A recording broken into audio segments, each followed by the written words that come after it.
coming in, showing support to the platform.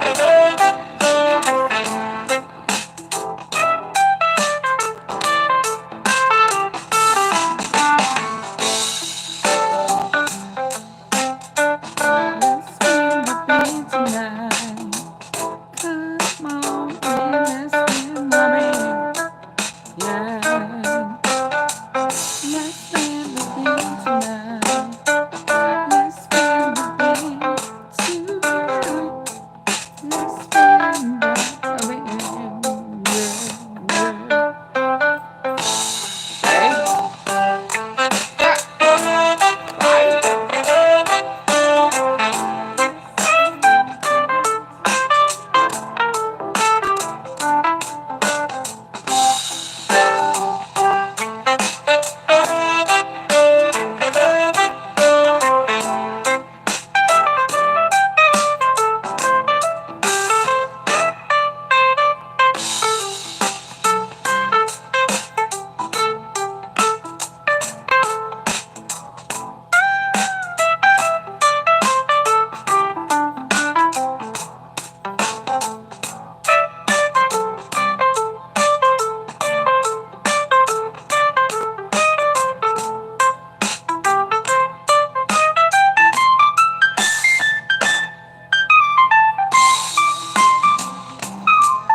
My status and some things. Yes. Hey, y'all, come on in. Please come in, hitting the like button. Have the notification when I check. Thank you for my first goal. Thank you, Macy. Thank you. Yay. Thank you. They just honored me with that today. I didn't have to go and fight for it or ask for help. So thank you. I appreciate it. 4 more to go. Well, it didn't take one away. But y'all come on in. Come on. Oh, that's a super. Thank you. Thank you. Thank you.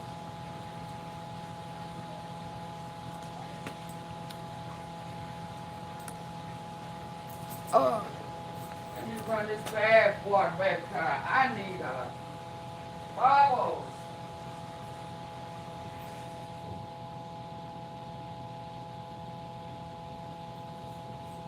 Y'all, I don't think Quick got that federal. I know they say he worked for the feds, but ooh-wee, I don't think he got that protection. I think his life in danger. I think he done told on some folk, and they now know he done told. And I think they done put his life in danger, y'all. What y'all think?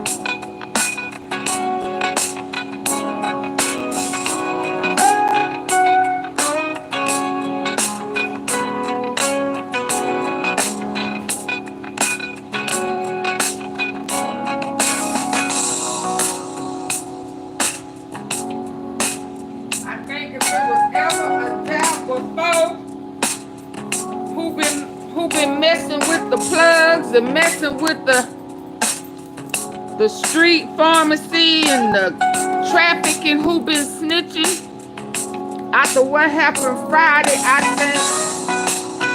think they know now. Hello? Hello? Yeah. I think they know.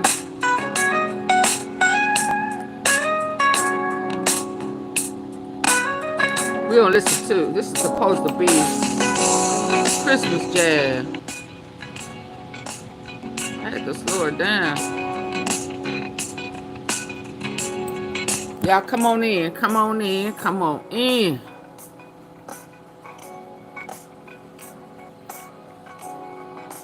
We're gonna enjoy a little jazz. Let the regulars come on in. I don't know if this is gonna go on members only. I don't know just yet. I think we're finna have a series of events that's gonna happen. I honestly believe that Quit Life may be in jeopardy. I think them folk in them streets, them high ups, the cartel, the Venezuela, that Venezuela mafia, baby, y'all better say whoa. Y'all better say whoa. I thought I told y'all that they came in to replace that cartel that got busted.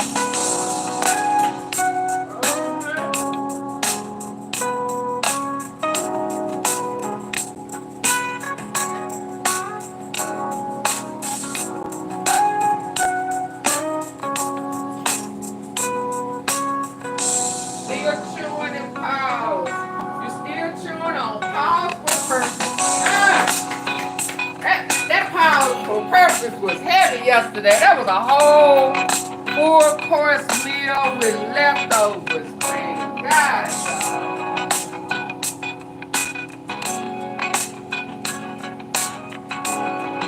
That pause with purpose had me in my spiritual feelings, baby. I got fed yesterday. I'm so glad I didn't watch it beforehand. Oh my God. Pause for purpose. The pause is for purpose. Pause is of purpose. The pause is for purpose. Woo. Yes, indeed, man. Listen, y'all. We got so much jewels. We got so many gems, baby. If these folks would have just listened. I think it was back in February. Hey, Auntie. Hey, Tita. Hey, Travis. Baby, we ate yesterday. We ate yesterday morning like it was Thanksgiving all over again, baby. That pause for purpose. Pause with purpose. The pause is for a purpose. Woo! Yes, indeed. So listen.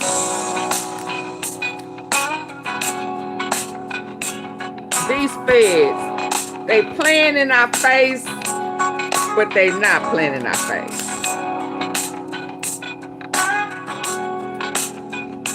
I get it. I only get it because I already kind of peeped what was going on back in February when Eric Govan was assassinated. We still really, quote unquote, don't know how he was taken out the game. I just know all of a sudden, cartel. And see, Quet was going to play the game until he can't play it no more. Every time it was going to come close to him having to go to court or stalling and pushing the day back. And I got some more information for y'all. I don't have that, but I got this, you know, type of stuff. I can tell you on this, it's gonna be a drop this day. You know, it's a human trafficking over there.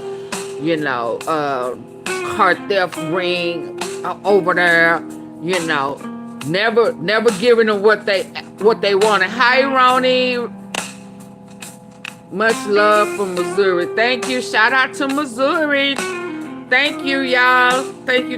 Listen, y'all, I got a couple of things that YouTube is promoting and pushing. The little gift box down there by the $sign. You can send AunTeaFee some gems. Now they got the goals. I got 5 super chats, super stickers. It's at the top. I have a gold. Thank you, Kane Life. Thank you, precious. I can't always, but thank you. You are, yeah. I don't know. I got a feeling about you. I don't know, but thank you, Kane Life. You come through.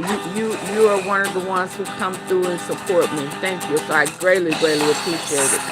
Mwah, to you. Okay, Kane Life. I see you. But listen, y'all, so they got some things going. Travis, I see they done add them a little funny little icon things. They just upgraded AunTeaFee. Wait, ain't that? Let me let you upgrade me or whatever. Beyonce. Ooh, I can't say her name because she says she Jesus. Oh yeah, now we unleashed that last night. That had me speechless. That I'm still scratching my head on that one.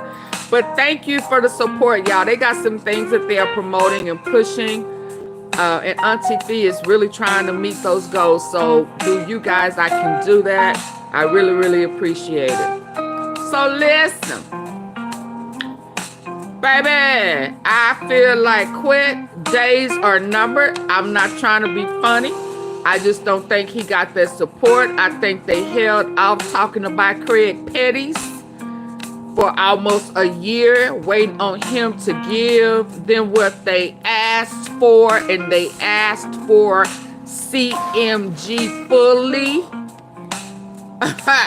And he stalled on it. And I don't want to say, I understand, because if Lil Flip ain't paying his attorney fee, it got to be CMG. And he done gave up every other bus, every other little fugitive. He gave up, what's his name? BLACYOUNGSTA's partner, brother's killer. All of that, all the word on the street. He walking, because he was an informant. He was in eyes on the street. All of whoever had his back, gone.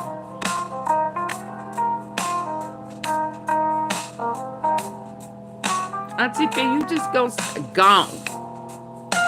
It's gone. And I think he know it. Deep down inside, I think he know it. He gotta know it. So much shit done happened over the weekend. I still need to check on this, because it was a whole big old something. Was it Southwest Memphis? Hold on, 2 people killed. They don't want to talk about it just yet.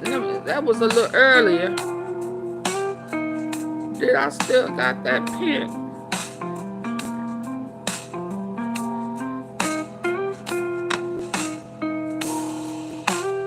I've got something bouncing up and down. Hold on. Thank you, Ronnie. Thank you, baby. Thank you. Trying to help AunTeaFee reach her goal. Bless you. I love my tea sippers, baby. I love my tea sippers. I'm trying to hit the heart so you know I like it. But listen, there you go. Shooting leaves 2 dead in Southwest Memphis. Where is Southwest Memphis? I thought it wasn't no west. So is that Arkansas? Is that you're something? Thank you, precious. Let's listen. And I saw this earlier, and I said, ooh, This was it. It must have been updated. Hold on. Let's see what it says. See if it give a name. Benefits. Plus, find resources for Let's retirement listen, planning and Auntie understanding Fee gonna be here all Social Security night. benefits. I say that all the time, don't I say that all the time, don't I ain't playing. I'm trying to stop, keep it under 2 hours. If I can get it under an hour, I'll be happy. I got some bath water waiting. Let's listen. Hold on. Where the volume? Stop talking.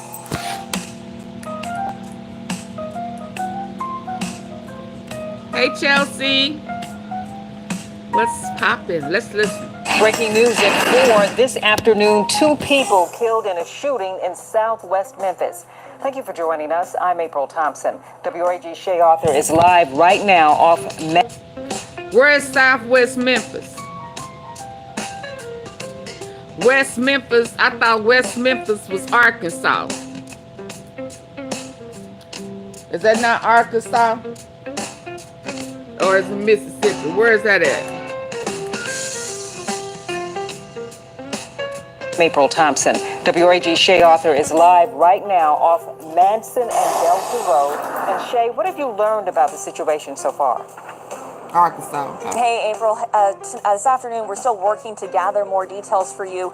I can tell you so far, though, Memphis police have not told us about anyone being in custody or exactly who could have pulled the trigger. We've been out here really for about the past hour and a half or so watching this scene unfold. I'll let you go ahead and have a look at what we're seeing right now as police seem to be focusing on a car down the street here, but we've been pushed back really about a football field away from the scene. I've spoken to a handful of neighbors and they believe this was a drive-by shooting happening right in broad daylight around 1 this afternoon. They described hearing what they believe was rapid gunfire from what they think was a high-powered weapon. So far, police are only telling us when officers arrived here to that scene, they found 2 people dead. No word, though, on what sparked the violence. Now, I did speak with a man. He's lived in this neighborhood for about the past 24 years. He says seeing scenes like this one, it breaks his heart, as he seems to think violence has gotten worse here recently. He's not alone. Multiple people I talked to echoed those feelings. Again, we are working to get more information for you, April, but for now, what I can share from police, 2 people are dead.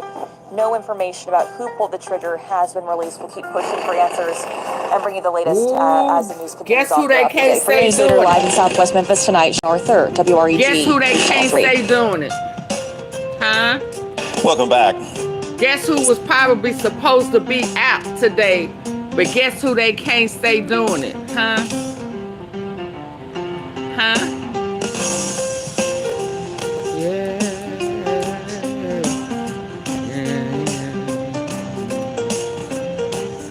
Guess who they can't say doing it, y'all?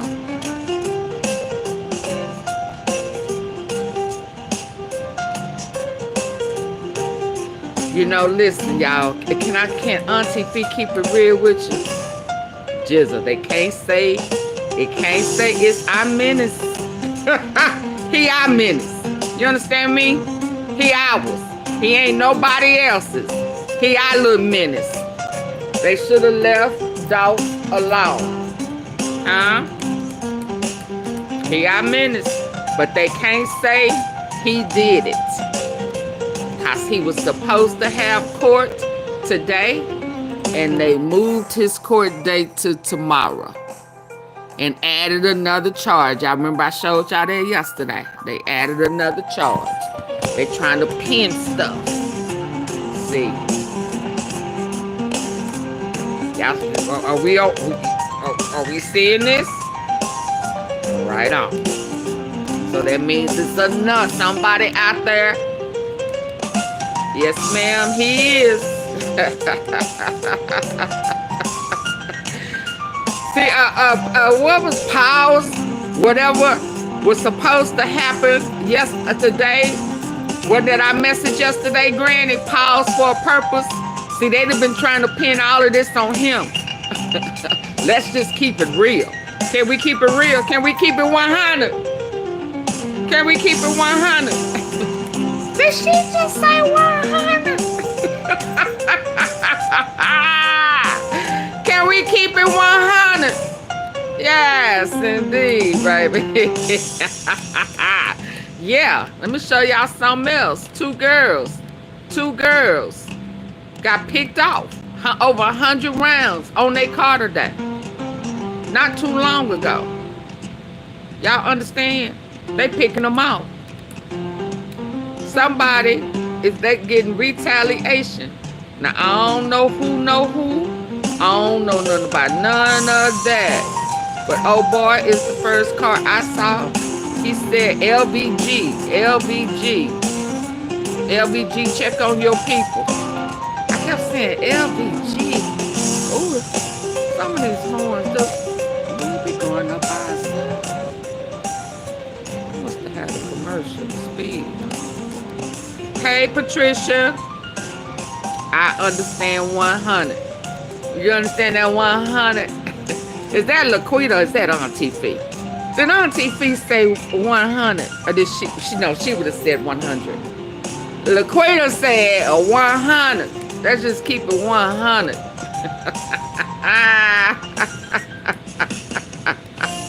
Y'all know I ain't rap too tight. I be trying to tell y'all the truth. Truth sets you free. Was my internet down or something? But listen, old boy said, where is that? Right here. He was saying, Gray Kia, 2 ladies. Wow. Hey, Gemini Rules. Hey, y'all. Please come on in. Come on in. We spinning the bin because I don't think Quick got protection no more. Thank you for the floating hearts. Thank you. Thank you. Thank you. Thank you. So he said, check comments, LBG. Now what's LBG? I don't remember what LBG is. Check on y'all folks. Is that the same one?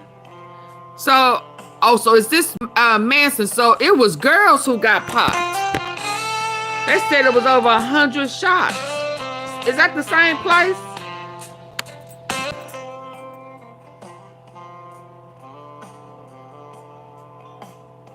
Shot up over 100 times. Is LBG West Memphis? Is LBG Westwood? Thank you, Granny. Thank y'all for the jewels. Thank you. Hey, AunTeaFee. Oh, y'all are blessing me with the gift box. Thank you, thank you, thank you. So he said they were shot up over 100 times. He said they were ladies.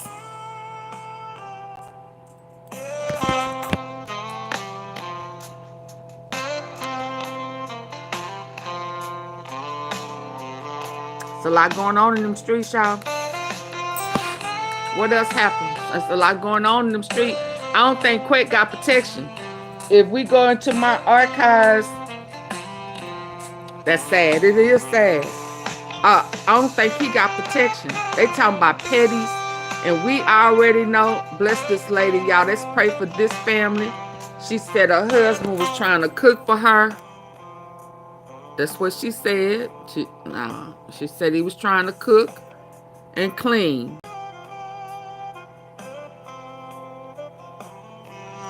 There's a lot going on today.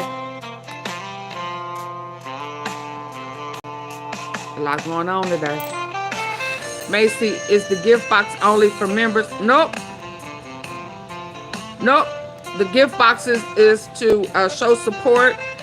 YouTube has some specials going on for us.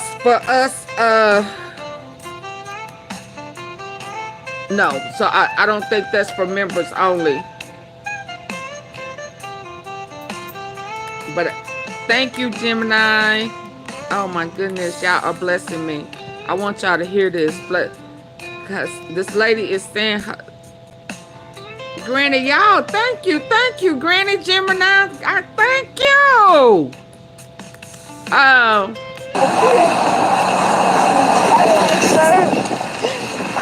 I'm glad they out the house.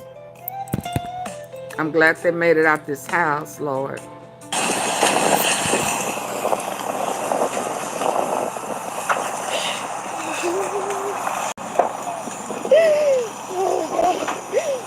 Bless her, Lord.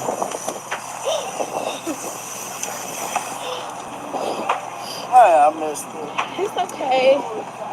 It's okay. Come here.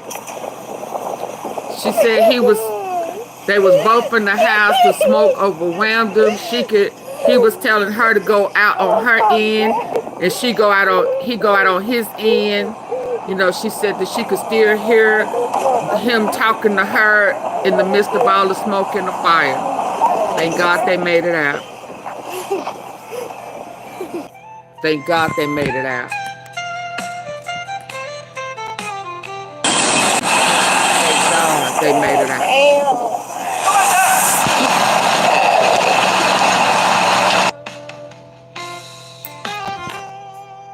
They lost everything.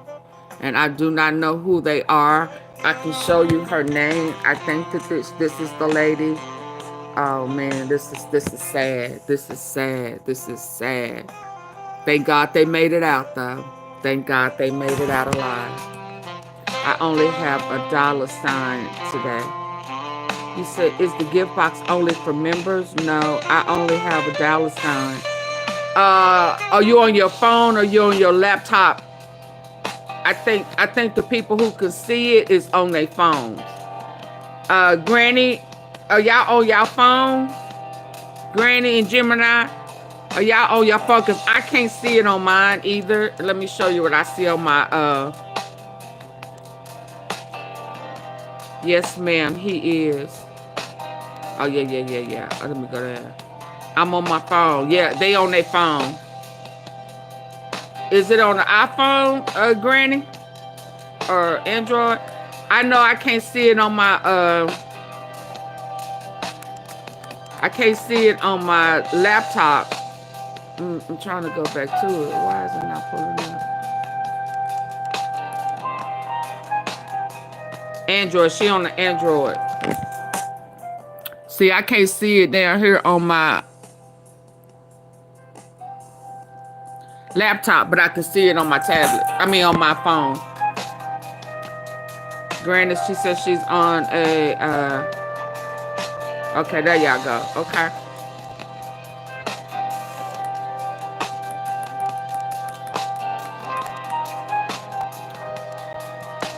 I got some thumbs up. Granny sent me some, Gemini sent some thumbs up. Granny sent some floating hearts. Gemini sent some floating hearts. Flowers, 30 June. So thank you.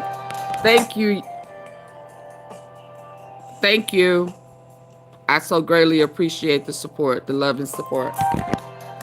So what else did I pin up? Because when I saw what was happening today with Petties, it took me back in my archives. What is this one about? Gemini, Granny, ooh, baby. It's popping up. And it brought me back to, let me tell y'all where it brought me back to. And if you go into my archives with Petties, Bovans, Crumps, Dumps, Woods, all of that. Cutting up today. Cutting up. Just cutting up. You see, I ain't pausing. I ain't even pausing. I'm just, come on, let's go on in there. Let's go on. Tap on in there, AunTeaFee. They showing love. Come on, girl. Stop playing. Cause, baby, who excited? Let me show y'all this. Now, is it gonna let me show y'all how?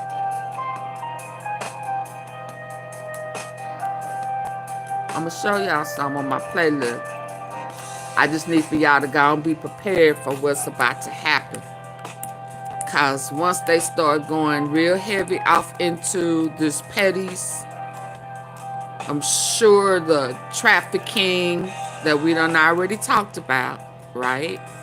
Filter. The MEMS sisters. Members.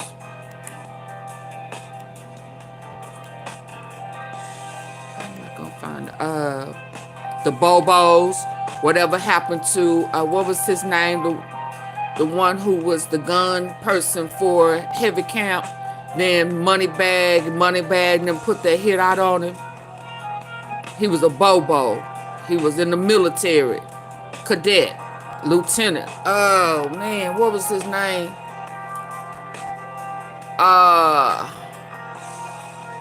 Heavy Camp. Nah.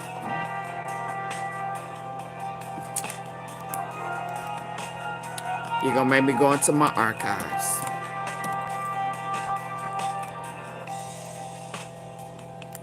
You're going to make me go into my archives.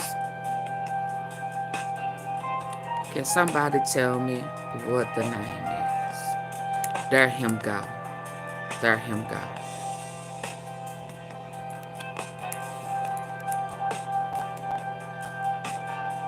We don't mind.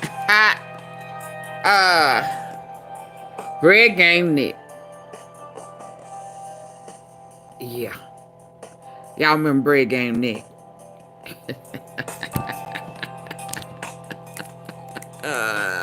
There you go, Turbulence. Bread Game Nick. Had they ever... once we going off into it and we gonna start talking about hits and cartels and, snitching and ditching, we are not gonna forget about Bread Game Nick, who started out Heavy Camp. And then somehow or another moved over to a Bread Gang. Yeah, he started out Heavy Camp. They said that word on the street was that somebody was snitching. Somebody was an informant. Somehow or another, he moved over to a Moneybag, and he disappeared. Yet, he ain't disappeared. He was assassinated in an apartment, sitting in the car by two dope fiends. Ain't we heard that before? Ain't that a routine? Haven't we heard that scenario before? Two crackheads just... Somebody sent them on a dummy mission to assassinate something. Don't that sound familiar? Oh, okay. Oh, I wasn't supposed to say that. Oh, okay. Yeah. So when we start talking, AunTeaFee, you just go. Oh yeah. Oh yeah. Yeah. We just gonna move on. Yeah, cause these are the two crackheads that they used for that. Yeah. It's in the archives, baby.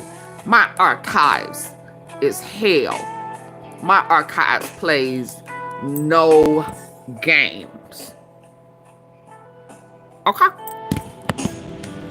Because once we start talking about the cartels, because we know if y'all finna talk about Petties, then we know it's finna connect again. It's finna connect again. Texas and Memphis and whatever is in between.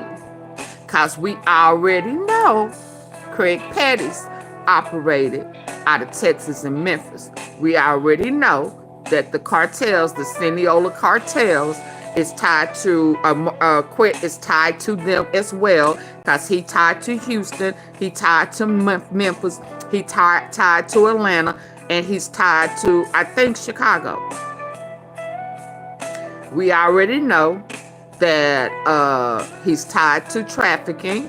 So everything that Craig Petties is tied to, so is Quet. We are not going to forget about that. And we dang sure ain't going to forget about them part ones and part two for the family cartels. Y'all remember this one? When we start talking about, is it G-Train? What's his name? What's CEO Bobby's daddy? Didn't Petties live on the same street as Dolph? Oh my God. Oh my God. AunTeaFee, am I taking y'all too fast? AunTeaFee trying to get a quickie out of y'all. I'm trying to hit it and quit it real quick.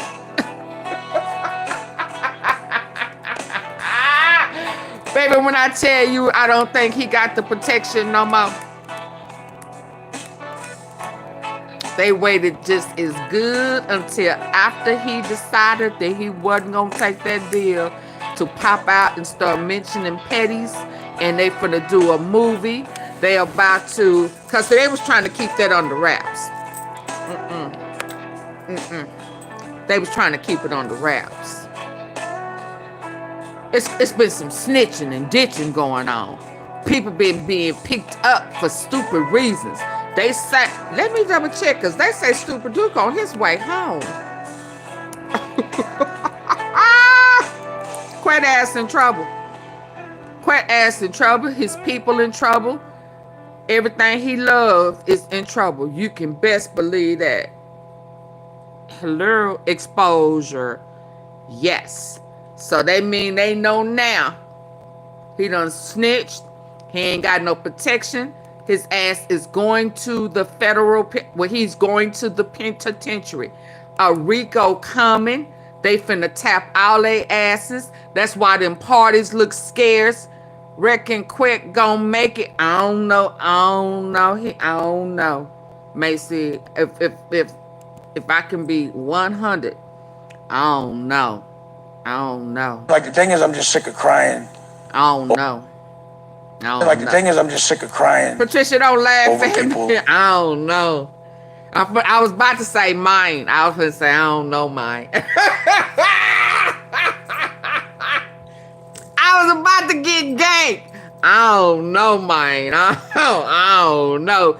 Please smash the like button, please, for AunTeaFee. Come on, y'all, because we don't want me to stop. The likes are way far in between. These likes don't make no sense. I don't know either. I don't know, Macy. I'm up here rubbing. And you know how you be like dudes be rubbing their chin and like, I don't know, man. I don't know. This ain't looking good. Cause let me tell. Oh, where's my list? Let me tell you. Ask me why you don't know. Say Auntie. Everybody say AunTeaFee. Why you don't know? Tell us how you really feel. Everybody ask me to tell AunTeaFee. Laquita. Tell us how you really feel. Tell us what you thinking. Let me go get this, and I'ma y'all. Everybody ask me, Laquita. Don't ask AunTeaFee. Cause she gonna try to find a nice little sweet way to do it. You know, she get tender. She tender-hearted. Laquita. AunTeaFee, how you really? Baby, look at her. Y'all asked me. I done left this in the. Did I bring it in here? baby. Let me go get it. While you in there trying to rub that ass water, baby.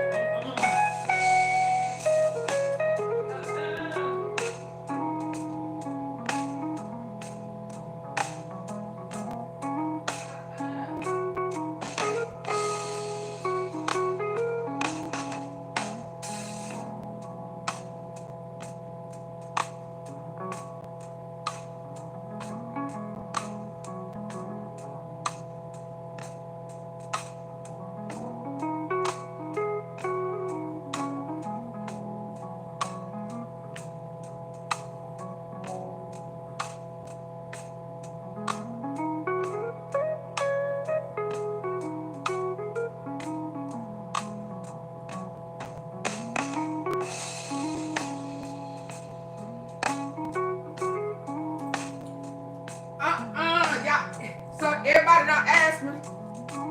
Let me tell y'all something. It's something else I done forgot to mention. Y'all now, didn't they say? Didn't they say, hey, Lisa W. just came in, hit the like button. Thank you. Hey, David. Hey, who? Baby, Gemini Rule, she got her star by her name and her cups. She got a special cup. Break it down. How you feel? Laquita, tell us how you feel, girl. Come on. I know one thing. The cartel don't play.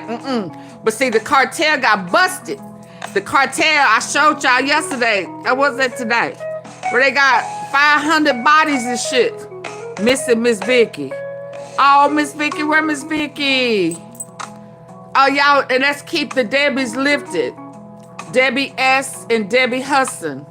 Y'all keep the Debbies. Y'all keep Mona lifted. I don't know, but definitely keep, I'm saying Mona because she been MIA. And Yvette. Y'all, let's keep them lifted. But baby, look at her.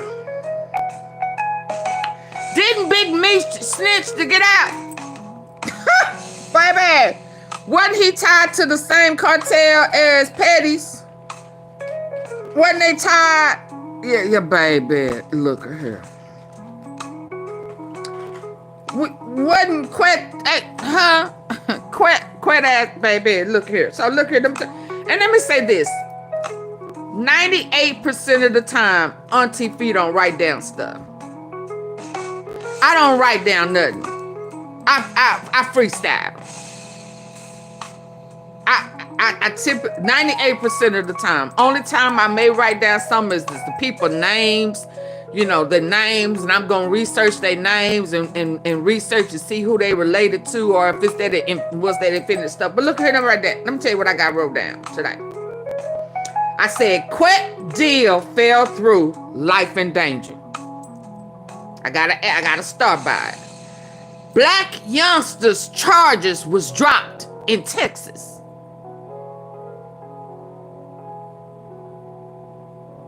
AunTeaFee, are you pausing? Yeah, I'm looking at the screen. I'm looking at the screen. So that means he snitched. He done told on some.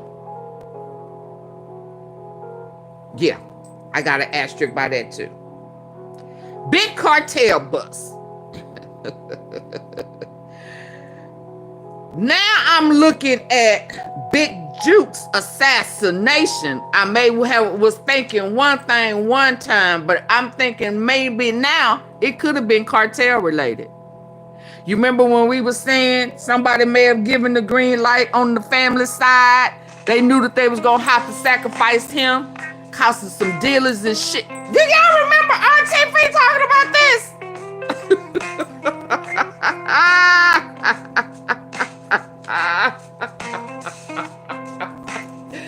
Do y'all remember that? I thought Big Meech was tied to the dealer. And guess who the dealer tied to? The Cineola cartel, remember? They was trying to sue him for fucking up their money. Remember? It's in my archives. Huh?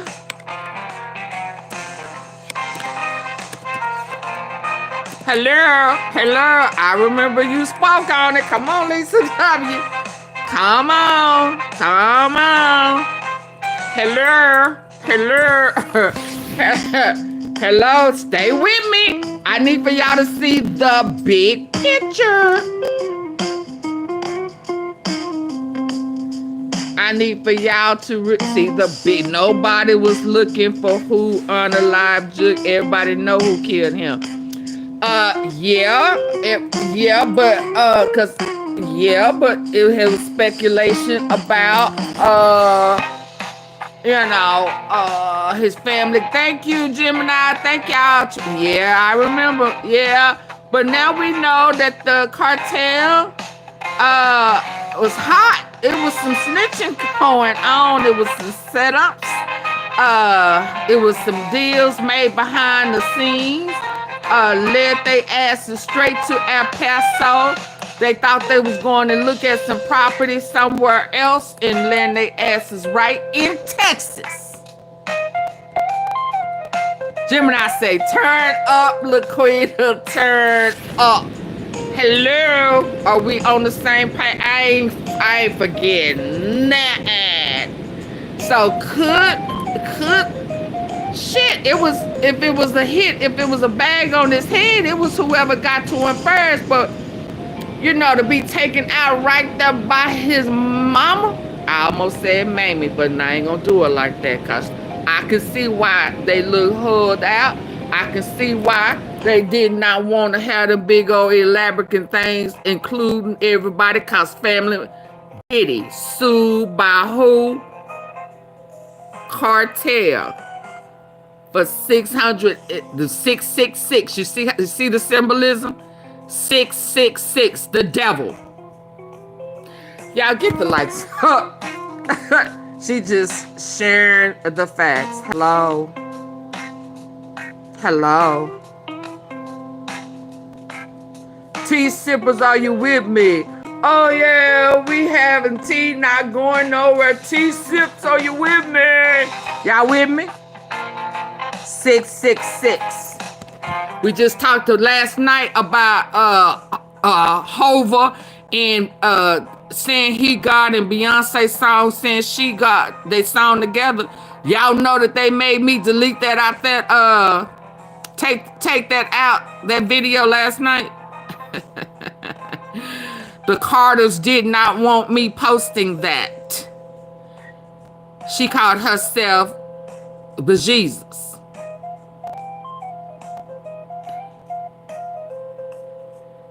Loss of criminal contacts. What type of foolishness is this? But he thinking, you know, we crooked like over there. They are Diddy sued by the cartel for loss of criminal contacts. What type of shit? God, it must be wetting. Oh, he's shitting on this. He got diarrhea.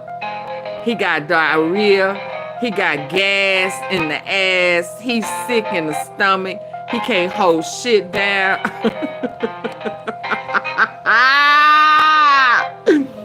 Tea sippers, are you with me? Oh yeah, we sipping tea, ain't going nowhere. Throw your hands in the air, just waving like you just don't care. If your tea is hopping, you ready to sip, say sipping. Oh yeah.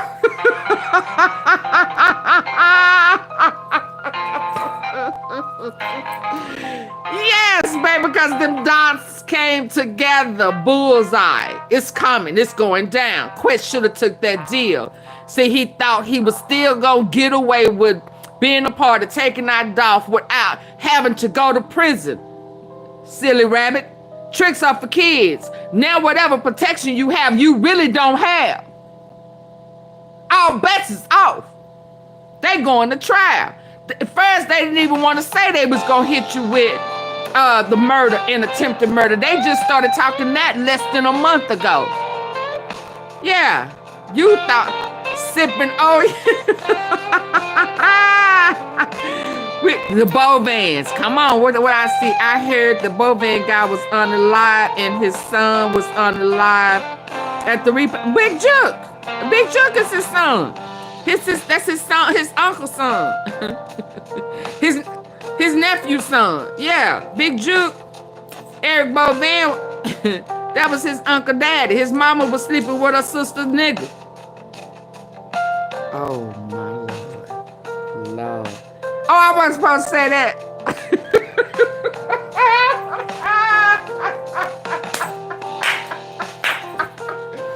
They say we share everything. We share everything. We don't we sisters, we in it to win it. We gotta test the merchandise. We pimping hoes and shit. We need to know if the D is good. So yeah, she. You had her screaming, hell, I wanna scream too. Fuck you mean? We share everything.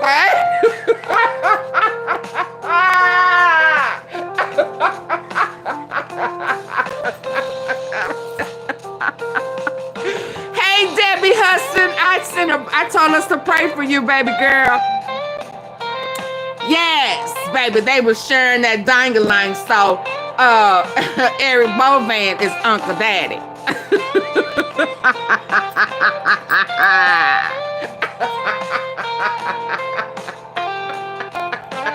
And yes, he was taken out at Uncle Daddy's repast.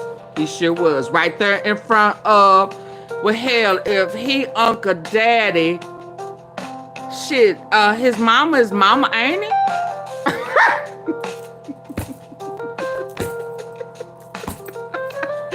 His mama is mama, ain't he? Shit, if Bovan was Uncle Daddy, then his mama, then Big Jug mama is Mama Amy. Lord, this is why you can't share everything. Us sisters don't supposed to share ding-a-ling. That's just not how it go. You screw the kid's head up. Hell, he Uncle Daddy, and that means Big Jug mama's Mama Amy. Oh no. See, my mama would be correcting me right there. See, if my mama was standing next to me, she'd be like, "Oh no, man, you can't play the dozens like that." Her dialect would change, you know. She'd get all kind of real, you know, all kind of ghetto bougie. She don't, you know.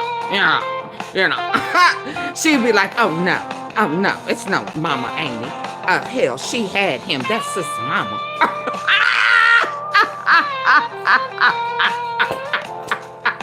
I just channel my mama, y'all. I just channel my mama. She does not play the dozens. You know, we don't do that. You know, I don't know where you picked that shit up from, but we don't play the dozens.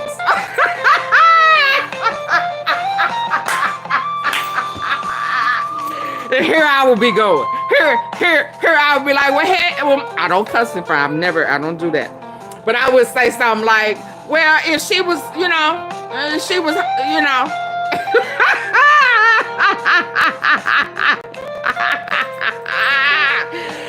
you know, folks, you know, she should supposed to stay in her own bed. The hell you mean? Yeah, Mama Amy. She was fucking around with her sister's mate. And Jug happened to be one of them products. That's why he was confused and insecure. Big ass. That's why he was jealous-hearted and envious. I'm sure Bovan's, the Eric Jr., you know, his son, by his Ernie, probably lived for a while better than they did until they all kind of came up, you know. Yeah, because he jealous-hearted. But he was confused in the head, cause hell, they say he looked just like his uncle, but hell, where is Daddy? Yeah, nasty, yeah. The Mem sisters, they say we share everything.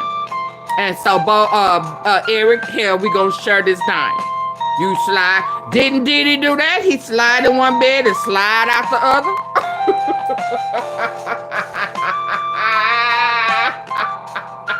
Yeah, I ain't no good, am I? I ain't no good. Woo! Yeah, that's on my list. So I have to look at the bodyguards and shit, you know, the way they was picked off. You know, I ain't saying that who didn't do it. But now that I know how things is going, you know, and there was a whole bunch of bags put on people's heads, so it was kind of whoever could take care of the business first. But the cartel was coming because somebody in Memphis was telling. And it looked like, at first I was thinking, you know, it was just Teasy. And then they picked Teasy's ass off, maybe. Because we still don't know if that situation is what it is. Because they hid that from us. Anytime they start hiding shit from us, I'm going to have to keep my third eye open, right? No cousin brother. Who are cousin brother? So Eric and Jug were double cousins. Eric Jr.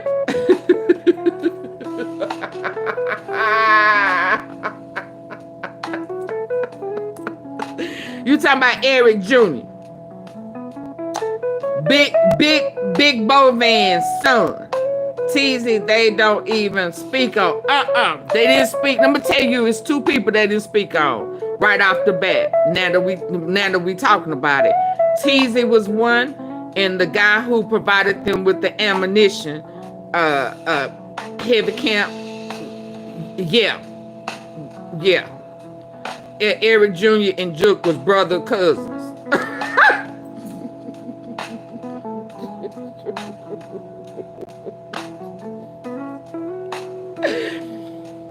Baby, if you ain't figured out now why you shouldn't be fooling with your sister's nigga, Trying to figure out the titles of these relatives is proof enough why you should not play with your sister's sausage. If he feeding your sister that sausage, go get you some damn ham someplace else.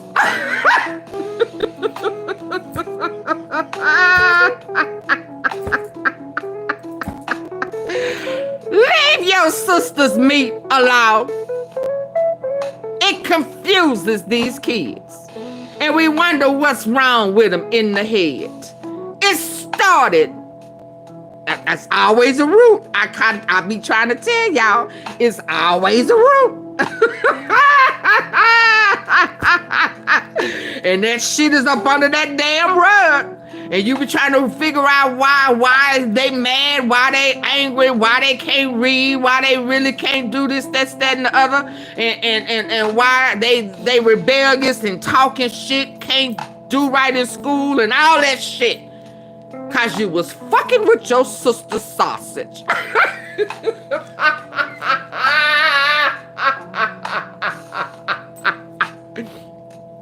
And y'all got the color purple syndrome. Paw ain't my paw. Well, how he died on top of me.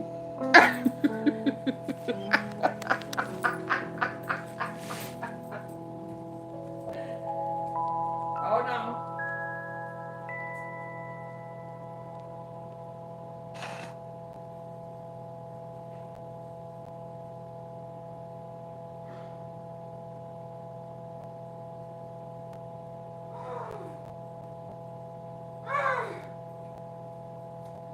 Oh my goodness, girl, I had to go get some water. I mean, I just ain't wrapped too tight. Paw ain't my paw.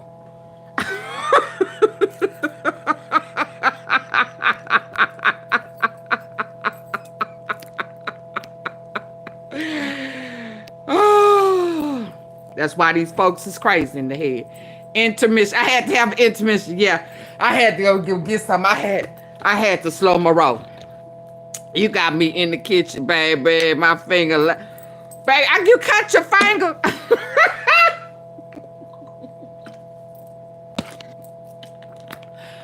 Baby boom. Yes, indeed, Auntie. Yes, indeed. And we gonna say, AunTeaFee, now how you know that was his daddy? They said it was his uncle. Cause of, don't make me go in my archives. Cause, Yogotti other brother that he really looked like. The sister still got getting along. Shit, that was Uncle Daddy.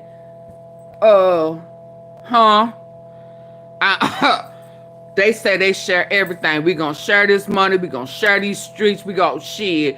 Ain't nothing gonna come in between us. Y'all help me reach my goal up there with them, the blue stickers. Y'all see that bullseye? It says 05 goal. I need y'all to help me reach that goal up there. But listen, y'all remember, I ain't even gonna pause. Let me tell you, this is my goal. What it say? Cause I want to have 5 light blue super chat stickers. Y'all see that up there? I have a goal today. Am I past my goal? I was trying to do it in an hour. Y'all help me reach that goal.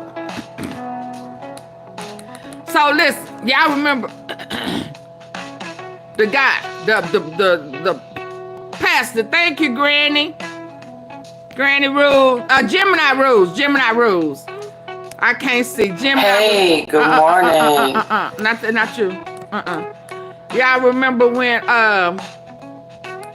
the little gangster preacher came in and he was Yogotti's brother, and he went on stage in G2. He was trying to deflect. Y'all remember that? What is this? Y'all remember? It says the timer ended. Oh wow, because I thought I said it for hours. Did I do it for? Oh wow, yeah, I was trying to do it. Then it's telling me to set another one. I didn't reach my goal. That's okay.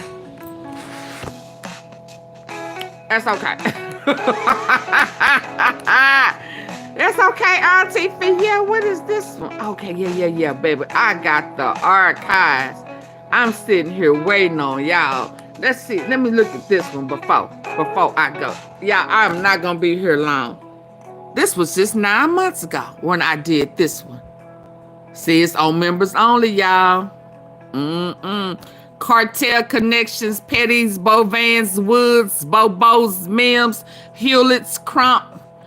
The mayor asked for that ceasefire, baby. I'm gonna show a little of that one, but this was when I had that part 1, part 2. But what I was trying to get to is, y'all remember, yeah, y'all had me in my archives today, baby. I had to go in and do a title search in my own archives.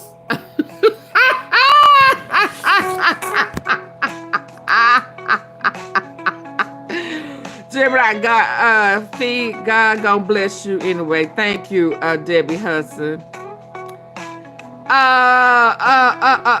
What was this one? It says Big Jew update. OG Mr. Iron tells all Mills, Bovans, Crumps, Bobos, Pimps, Hoes, Drunk Mafia. Baby, when I tell you my archives is lit, it's the shit. Yeah, that's this one.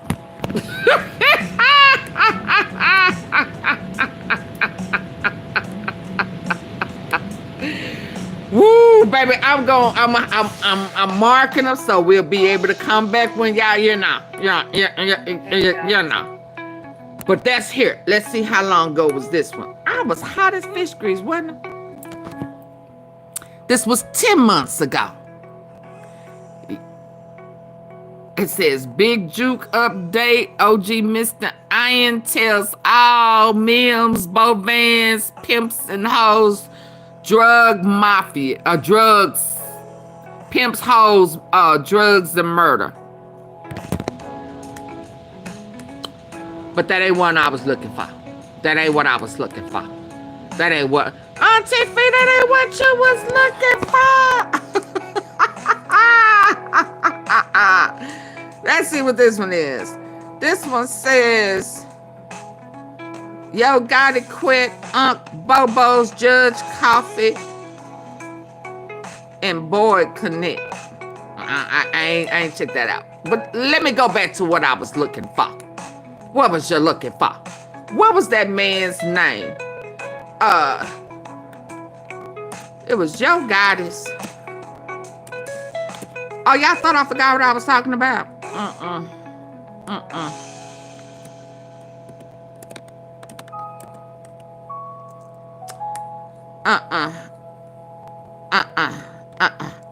Now, AunTeaFee ain't forgot. I ain't forgot. God is short, bro. Bam. Bam. Him. Right there. Him. Yeah. That brother. Yeah. Him said, I don't want you right here. I want you to come down here. Come down. Help. Down. Help. For help with digestion? For men. Oh, I got my own commercial. Him said. His daddy. So who is supposed to be Yogotti daddy? He a pimp too. She like them pimps and shit. You know.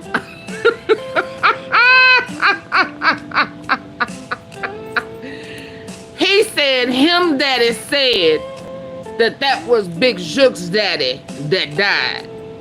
Bovan. So the pimp said his girl was fucking Bovan. Oh, AunTeaFee, wait.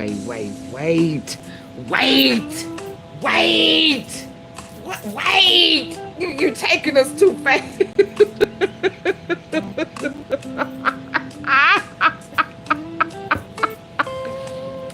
It was their daddy, huh? If that's his, if the little man, Dante, but he got a street name, is Gangsta Preacher something. He got another name. I can't think of it. It's in my archives though. If he said his daddy incest family, just nasty, just hogs. And we wonder why that college girl, Robin Chanel, always have on that skimpy ass, see-through ass shit. It's up under that rug. It's always a root. Didn't I tell you? It's always a root. Good, bad, or indifferent. It's always a root. Okay? Okay? That old thing, we get around, we fuck around. They pass that thing around, huh? What goes on in the house, stay in the house. You know what I mean? Baby, cause look at her. Yeah.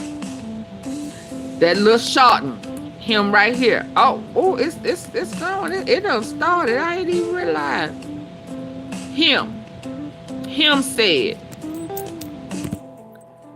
Him said. His daddy said.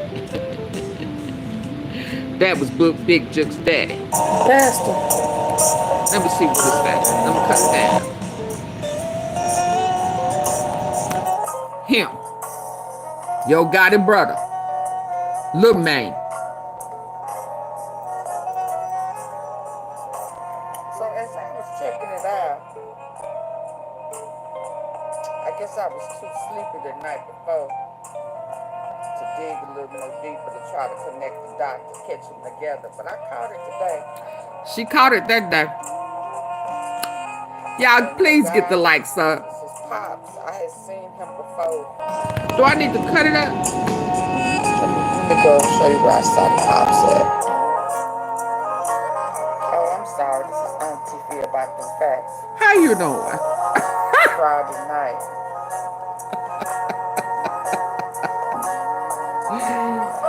I was on that horn, wasn't I I? just did an upload saying he was a lookalike double, but he may be his brother on his daddy's side. That's his brother. He said him daddy. He may just be his brother. It's as if he went in and tried to remove some things that was pertaining to Gotti. Because when I try to open this up, I couldn't open it. I get this message. But bam! Little brother. Robin Chanel all on it. Oh, they family for real. Oops, excuse me. Let's go.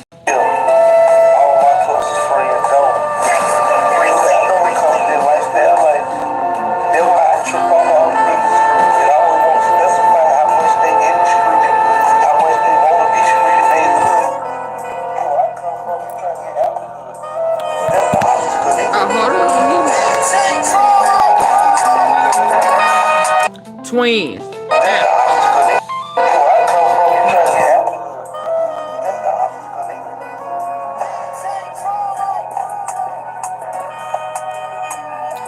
Him say, his daddy said,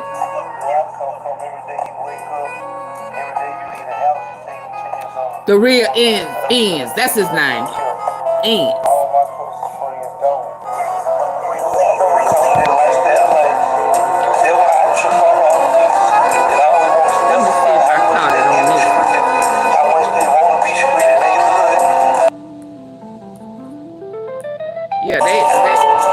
This is Brother Piper.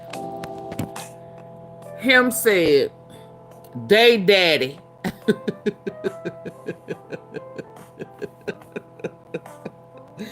Said, him not Juke Pappy.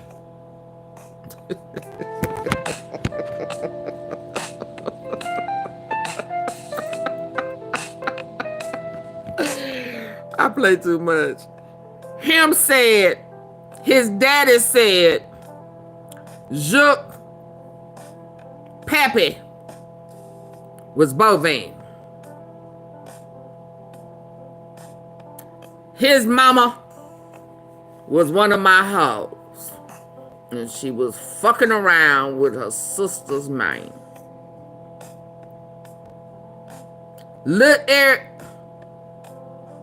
and Juck brothers. Well, we don't know if Big Juck know it. 9 times out of 10, he knows his mama was hoeing. It ran in their family. Hell, all them Mem sisters was hoes. They about their money, though. That's what him said. AunTeaFee didn't say it. Juck brother said it. Don't.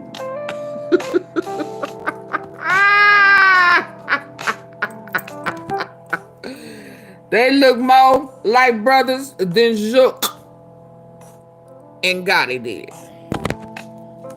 Let's just keep it real.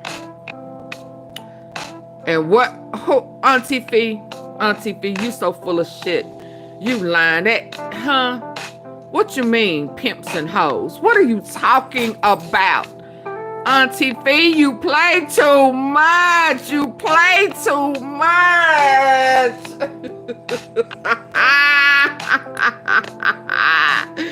My archives is bar none.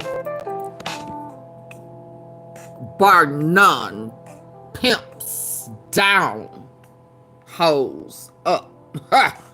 Pimps down. That is not the Isler brothers, baby. The hell you mean? That ain't the Isler brothers. That's the Memphis pimps.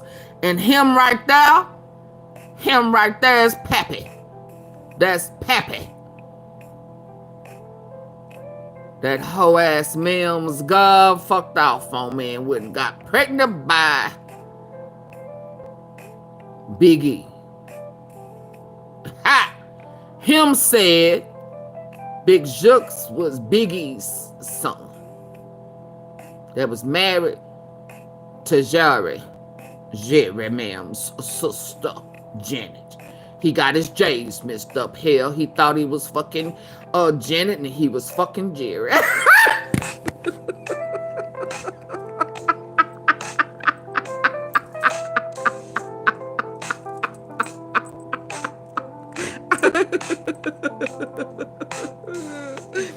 AunTeaFee. Huh? I wasn't supposed to say that. I wasn't supposed to say that. He got his J's mixed up. He thought Janet was Jerry and Jerry was Janet Hill, and he slid in. He said it had a J on the door, and he just went on in and tapped that ass and handled his business. Hell, he didn't know shit. She should have spelled her name out.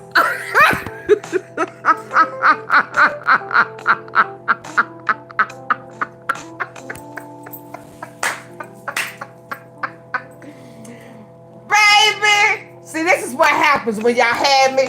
See, T-Sippers, y'all had me writing stuff down. When I was writing it down, I was going in, wasn't it?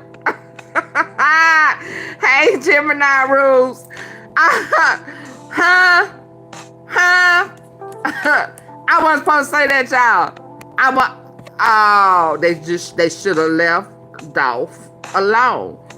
We wouldn't have to, folk wouldn't be having to tell their business like that. You know what I mean? But it wasn't us. That was Gotti's brother who told their business like that. That was Juke's brother who told. Thank you for the floating hearts. Thank you for the 10 floating hearts. Yeah, he should have went into the right room. He said they didn't spell their name, that they just had a J on the door. And hell, he went in the first J and thought it was Janet. Shit, and it was Jerry. Hell, he let loose. He was like, oh shit, I knew that shit felt a little different, but hell, it's shit. I was in it by then.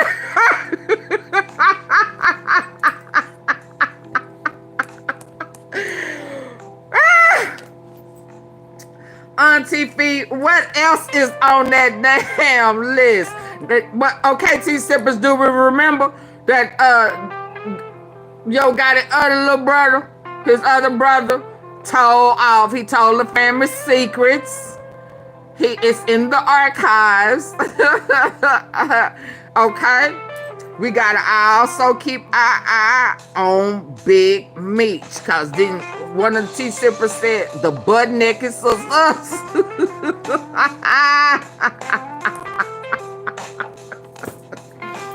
That they thought that Big Meech was with the dealer. I just showed y'all it's the same cartel. Same cartel for Memphis as it was for the diddler. So when we would see the diddler with Moneybaggyyo, and he a white, that's who name should have been on the family cartel was the whites. I don't know what I was tripping on. Long live George Streets. You've been gone for a minute. Welcome back. Yeah, y'all please hit the like button. Like, share, subscribe.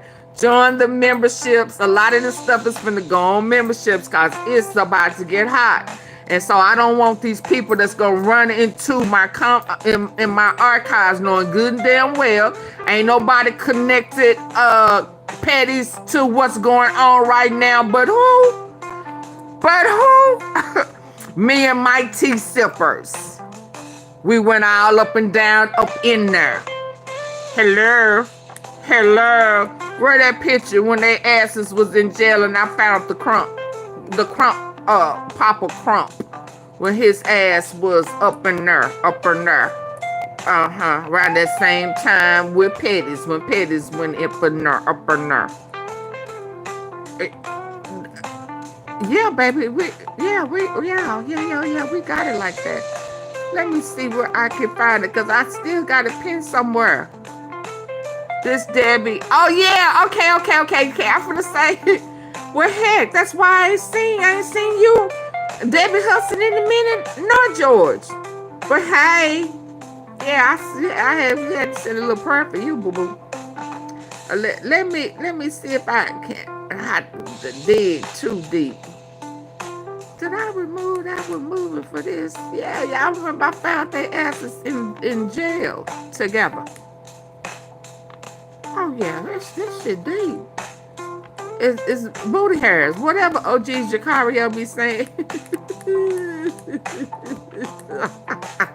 Yeah, so big Meech up in there too. Quet up in there with that too.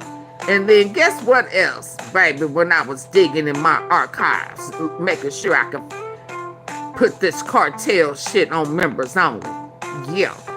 Lisa Moore. Now I know y'all remember that.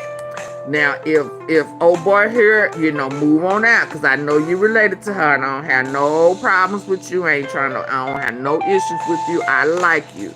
But your cousin came for me on 2 different platforms and shit. So when I went to digging about the snitching and ditching, tell it, get your draws on credit and who be lined up with these big drug cartel busting shit. Lord have mercy.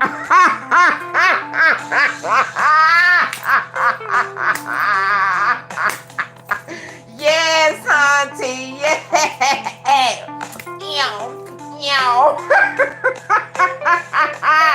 Yes, indeed. Lisa Moore, who was working for the Paw Ho in them streets and got her son or her nephew taken out the game, trying to help them. Yes. Hit the like button, baby. Yes. And the helper got mad and said if something happened to her, it's gonna be my fault. And she said she wanted to catch me. She wasn't gonna leave this earth until she had a talk with me face to face. I need to have a platform and let her up. She got some words for me like she wasn't gonna meet Laquita. Baby, my head spin around so quick. Y'all remember that? Yes, indeed. Yes. And then there was a whole shootout not too long ago. And I saw her son, Chris Moore, picked him right on out and said, that's Lisa Moore's son, the one who got her nephew killed at that bust in the mound. Y'all remember that?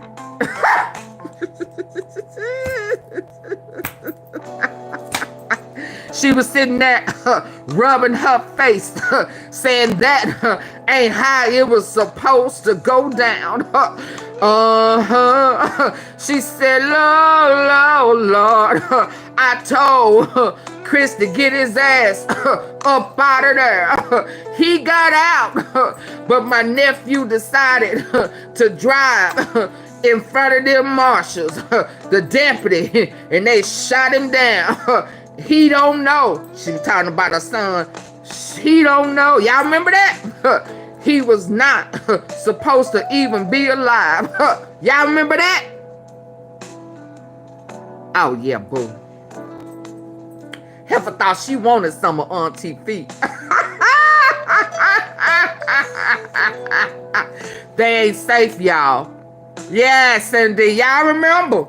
Heifer was in my comment here and didn't know she was over it. I said, that's Heifer lucky for me. And then had the nerve once I snapped with her, and my head spent all the way around like the exorcist. Told me her grandbabies, her grandkids was watching me and came and checked her. Y'all remember? Her grandkids believed AunTeaFee and didn't believe her bitch ass. How that happened? Cause your ass was on TV, clout chasing, rubbing your chin, giving the story. Blew my mind. I said, wait, what? What? This ain't her? Why she talking? Blew my mind. Blew my hood mind. You know what I'm saying? She didn't blow the politically correct mind. She blew my hood mind. I said, wait, what? What, huh? I thought they say, huh? And she on TV giving a whole private interview, telling about her kinfolk. When a woman asked her, what do you have to say about your kinfolk? The heifer said they dangerous. I said, what? So she put another jacket on their back? After they just shot her nephew down? What type of frackanacka bullets? What? And then I kept digging and saw she was one of them. She was working for the chief of police in her side piece showing. Y'all remember that?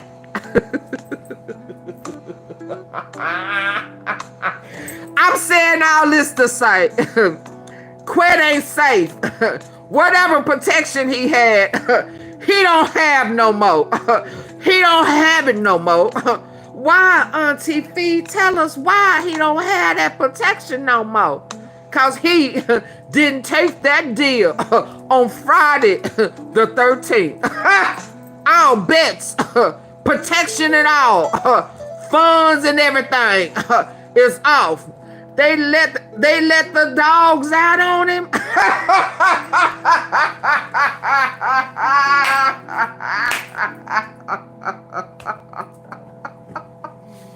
Who let the dogs out? Woo, woo, woo. Who let the dogs out? Woo, woo, woo, woo.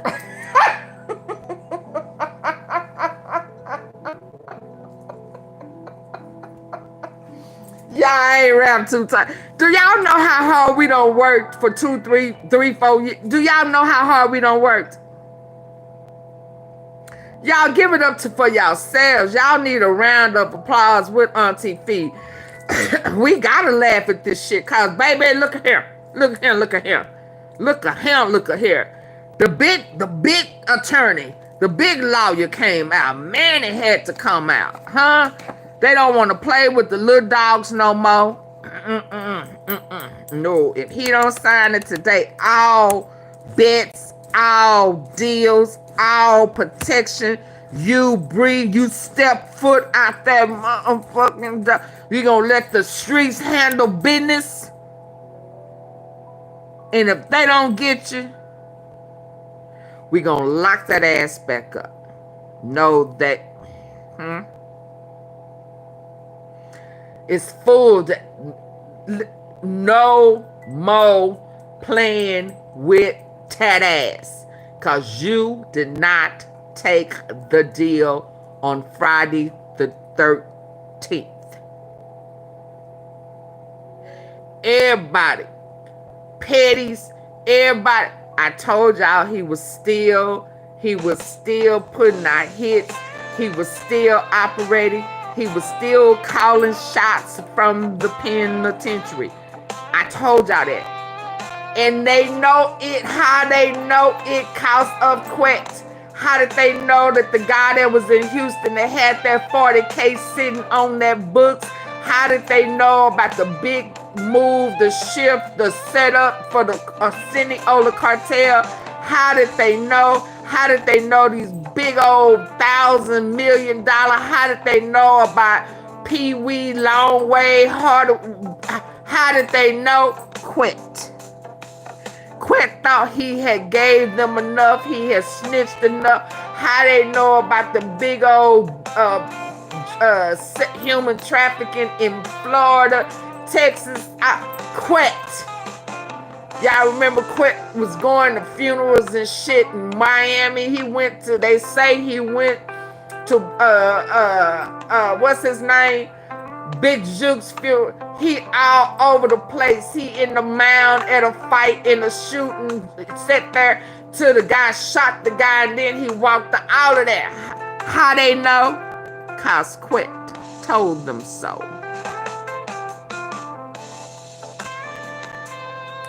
Our bets went off on Friday the 13th, baby. So that means that everybody gonna know that Quint told on the plug, told on the high ups. Couldn't give up Gotti just yet, because Gotti was paying for his attorney. If it wasn't Gotti, it gotta be Lil Flip. Who else paying for it? AunTeaFee, you gotta remember, he was a hitman for the mob ties.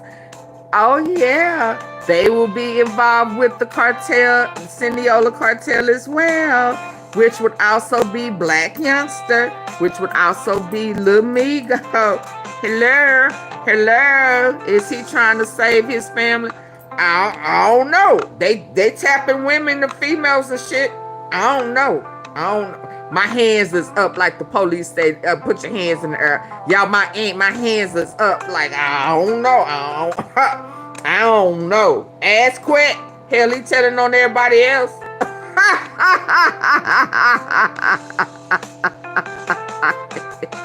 Yeah, that mouth was to the left.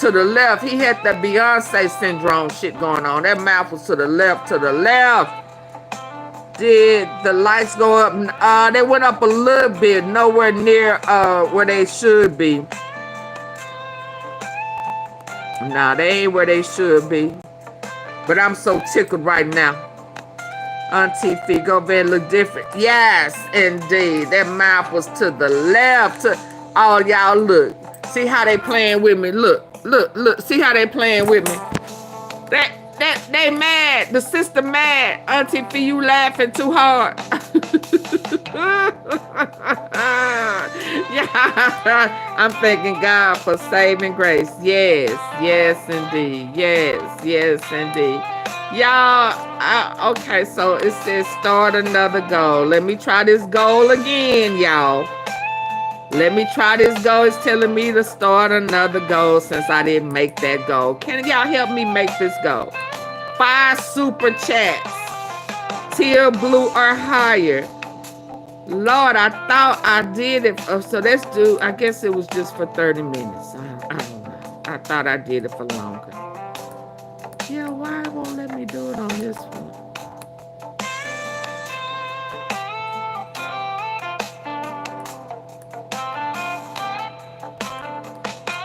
You thank God for saving grace. Yes. Yeah, baby, we had church yesterday, Granny. We got maintenance yesterday. We got enough to help us through some things. Why it won't let me complete this on this one? Look, AunTeaFee, you deserve to be appreciated. Smash the like button. I don't know why they made me go through this, but when they gonna try to I'm trying not to fuss because I'm just really enjoying it. Let me look at that mouth again. Let me look at that mouth again. Let me look at that mouth again, baby. AunTeaFee. So Govan do interviews. Can he do interviews since they cut? I think the judge. So the judge. Why was I finna call her Judge Maybelline?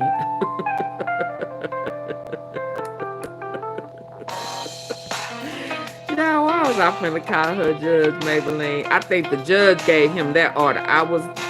They're still chewing on pause for purpose. Yes, indeed. I stopped it here. Let's finish this. Collins details the capture of Petties. Let's do this again. Then I'll pull up that mouth. That mouth. His drug dealers in America. And let me tell you, I love Hagerman. I do, because he's so clever. And when Manny, he said he mad because they keep calling him the mastermind. I'm going to play it again because he gave away so many jewels and so many gems. All of that. All of them folk already in the discovery.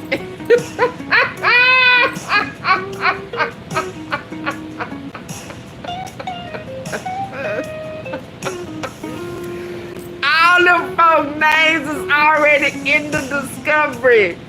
So Mannix came in thinking he was going to move some shit, you know. Cause he high profile attorney, like he was gonna make some shit disappear, and they was gonna continue with how it was already set up. Hagerman said that.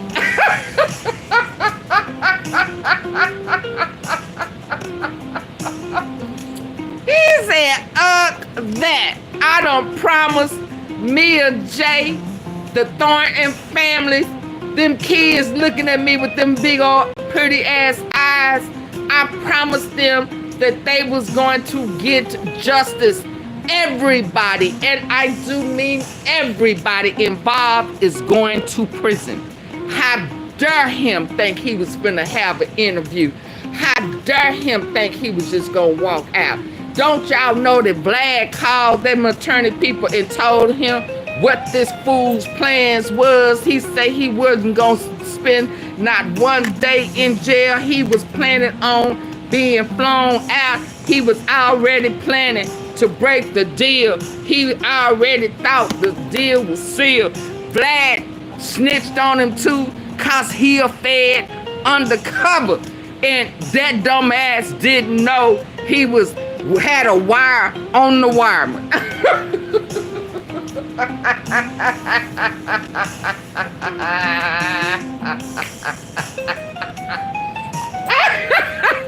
Them white men laughing in his face said, this nigga must think we crazy as hell.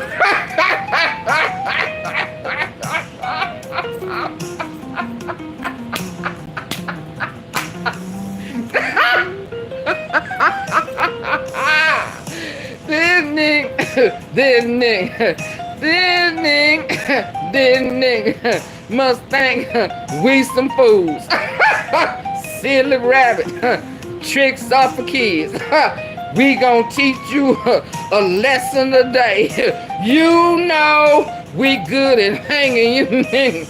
You know, if we want to hang that ass, we can hang that ass. We gonna let you hang yourself.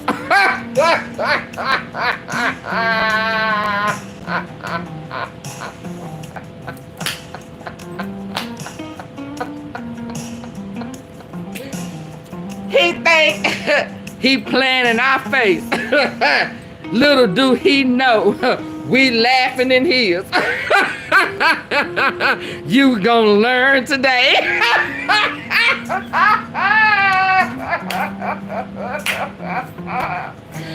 Oh my God. T-Sippers, I told y'all earlier today I was gonna feed y'all, didn't I? I told y'all I was gonna feed you. I told y'all I was gonna feed you. Baby, because when I saw that crunked it up. I knew we was gonna eat today.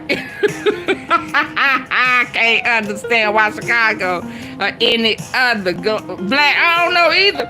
That whole conversation Quit had with Vlad, he done turned that phone conversation over to them feds. He thought he was gonna walk out on probation, time served. He thought that he was gonna trick himself out of jail. It wasn't gonna ever spend a time in jail for being a mastermind for taking our dog. Silly rabbit. Silly rabbit. You slow in the head. You move like a kid. We gonna treat you like one. We gonna play in your face cause you think you playing in ours. We ate so good, baby. Did I feed you? Did you reset your target? Oh, hold on. Let me reset the target. Hold on. Okay, why we resetting the target? Listen. Once based right here in Memphis, well, a movie based on the hunt to capture him will be coming to life. A release shows Golden Globe nominee Dennis Haysbert is the first star to join the cast of the movie American Smuggler. You may remember Haysbert as the Allstate spokesperson with the deep voice. And you also may remember him, I know a lot of people do, as Whitney Houston's love interest in Waiting to Exhale. Yeah, you remember that. The film will show the true story of SEAL Team 6's efforts to find Craig Pettis and the capture of Mexican drug lord El Chapo. One of the producers is Memphis native Janelle Stokes. Now get this, less than a year ago, I actually sat down with members of that DEA task force who arrested Pettis as they spoke about the investigation and capture of one of the most dangerous men in Memphis and his connections to the Mexican cartel. Craig Pettis is serving 9 life sentences in federal prison, convicted of murder, conspiracy, and drug trafficking. I sat down with the leader of that task force who released a book about that investigation and capture. For those who don't know, many remember this man as the biggest drug lord in America at one time. He took that route that a lot of these guys do and became one of the biggest drug dealers connected to that cartel in Mexico. His name is Craig Pettis. Former DEA agent Abe Collins says at one point in time, he was the biggest drug trafficker in America based right here in Memphis. 2001 is when I began the investigation on him, realizing how big, significant of a target he was in this area. From all the intel that we was getting, I initiated the investigation on it. And DEA, you initiate stuff. Nobody just assign you anything. Collins explained it took a lot of help investigating Pettis, both federal and local law enforcement, on a task force. Thurman Richardson of the Memphis Police Department joined that task force. He said, we're gonna go look for Craig Pettis. On our free time. On our free time in Vegas, because Craig had a house in Vegas. Collins told me Craig Pettis first got on the radar of federal law enforcement as a teenager in 1995.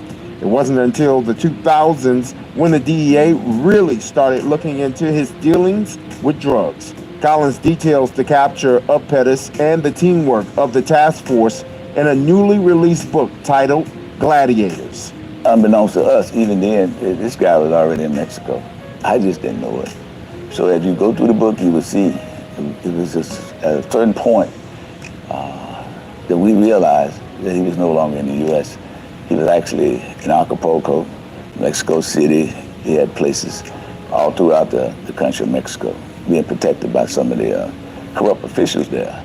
Pettis is currently serving 9 life sentences in federal prison for murder, conspiracy, and drug trafficking.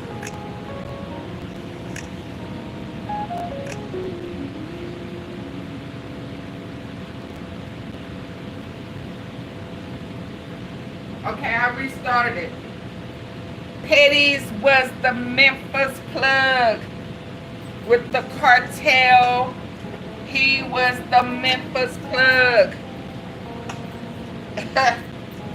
He was affiliated with all of them.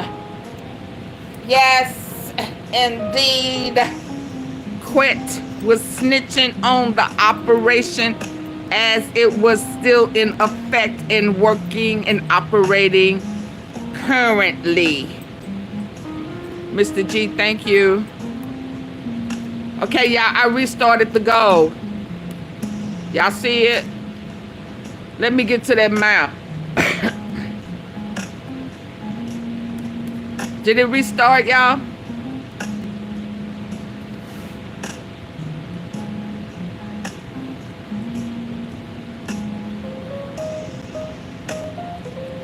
Damn, he definitely was the cat doing that. Yes, indeed.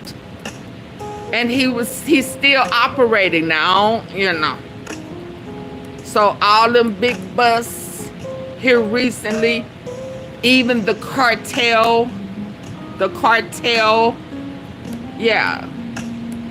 Yes. Yes. Who asked me about the gold?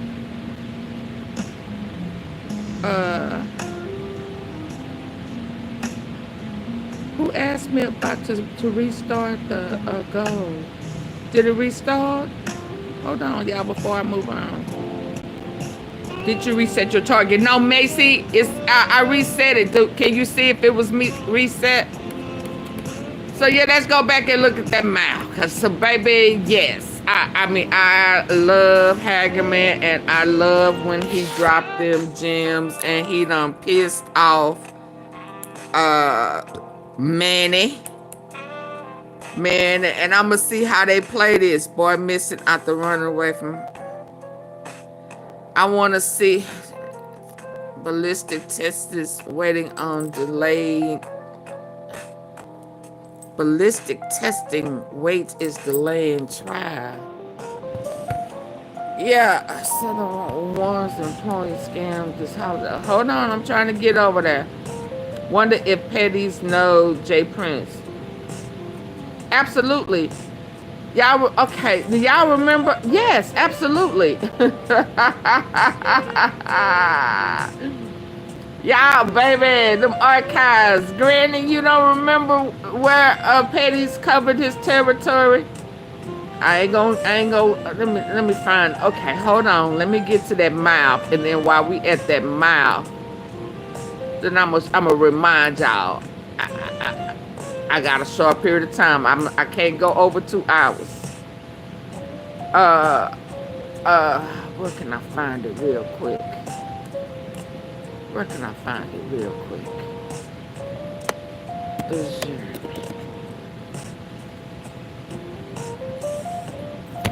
Hold on. Yeah, his territory was Memphis, Mississippi, I think. Hold on.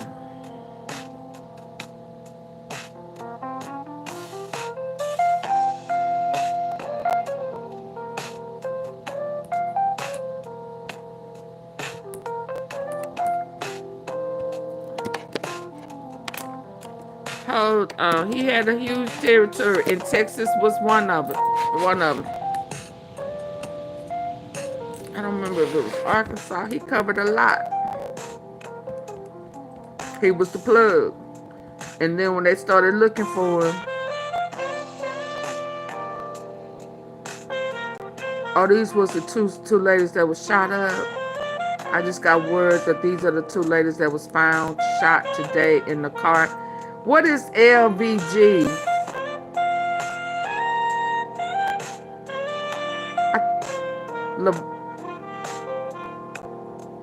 What is LVG, y'all? Is that the something gardens? What is the V? Y'all keep the family. Her name was Miss Ella and Sharon in their prayers. These are the 2 ladies that were shot up. LVG. What is LVG? This is Debbie Hudson. Full circle. Yep. What is LVG? Lavon, Is that where the Hewlett man What is that territory? Dang it.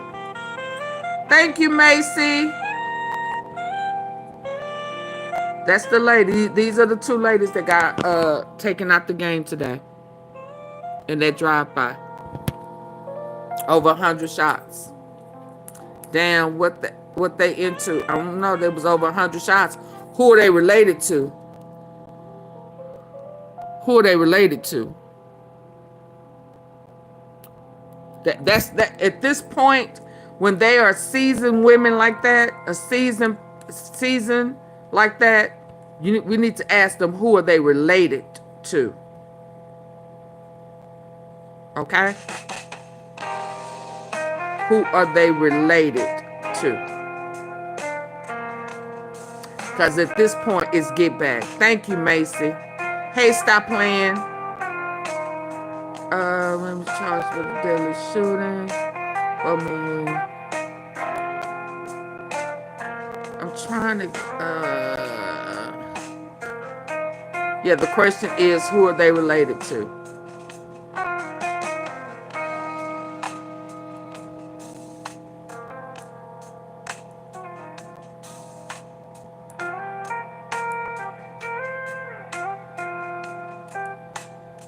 Y'all remember that other big-time dope dealer was supposed to be in life forever? Rayford Edmond. They let him out, shipped him to a federal spot in Nashville, Tennessee again. Y'all remember that? He was a snitch. He helped them bring down large operations. Y'all remember that? Y'all, my system done froze again. If y'all wonder why I ain't moving. Cause it done, yep. We gotta stay woke with all of this organized crime. Let's see.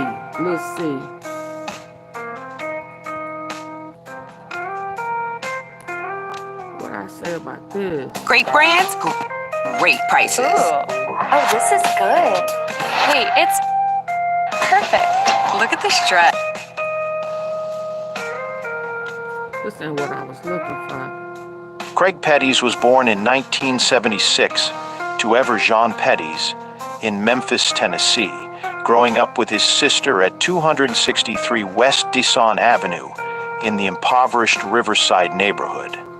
The family lived in a tiny brick home his mother bought for $17,000. His half-brother Paul Beauregard was born 32 days after Petties in South Memphis and shared the same father whose identity is unknown. Petties' mother made his mother bought for $17,000. His half-brother Paul Beauregard was born 32 days after Petties in South Memphis and shared the same father whose identity is unknown. Oh, the same daddy. Okay. Petties' mother made a little over $15,000 annually serving as a foster parent and working in some capacity for the Board of Education in the Shelby County school system. The area was a well-known haven for drug dealers, and Craig Petties began selling small amounts of drugs in the late 1980s when the crack cocaine epidemic was spreading to the southeastern United States. He was given the nickname Lil C because of his short stature.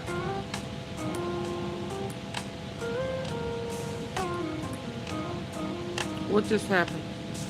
The first arrest of Lil C came in 1992 at the age of 15 during his first year at Carver High School.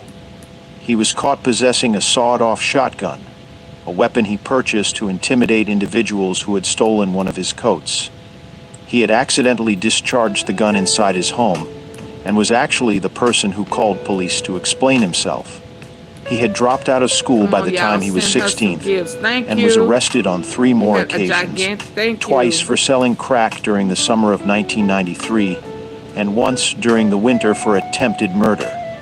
He and some cohorts had approached a rival named Eric Cole and started shooting, with Cole surviving after being shot in the back. Authorities recommended trying him as an adult, a crime that is punishable by a sentence of up to 20 years, but the adult court declined and sent the case back to juvenile court.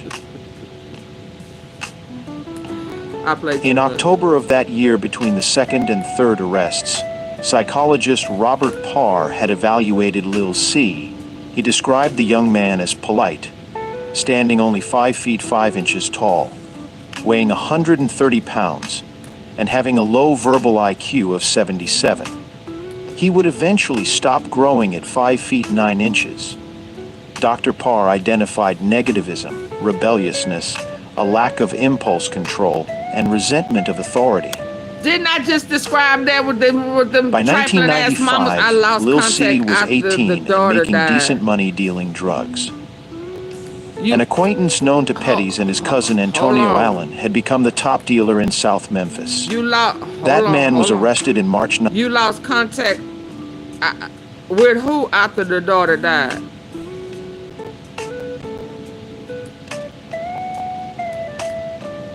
Granny, who you lose contact with? Thank you, Macy, for all the jewels. I so greatly appreciate it. The flowers, the floating heart, the thumbs up, clapping seals, high five. She went in, y'all. Do y'all see the target at the top where it says the light blue super chats? The light blue super chat. I'm trying to do a cash giveaway on Friday, but I need to get 5 light blue super chat stickers. That's the goal I reset. Come on, y'all. Let me finish playing that. My time almost up. Did I see what? Let me get back to what was playing. Let me find it.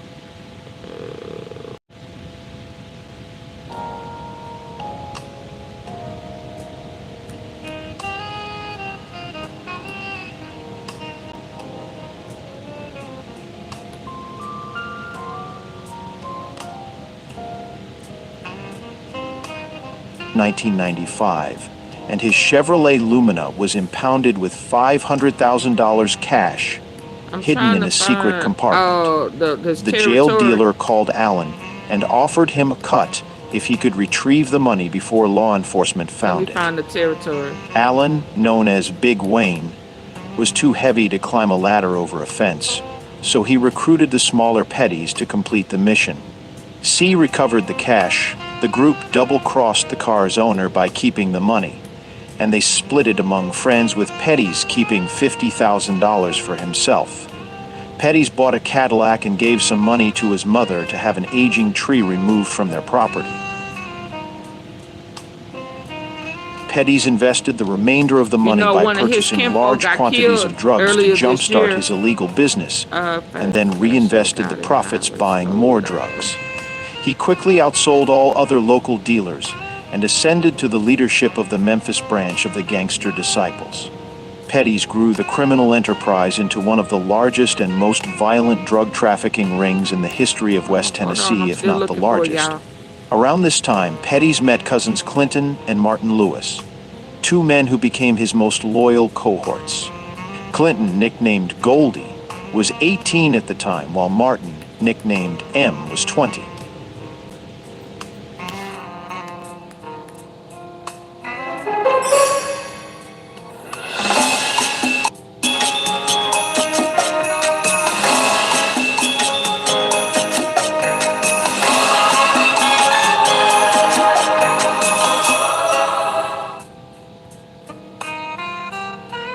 I don't know what's going on, y'all.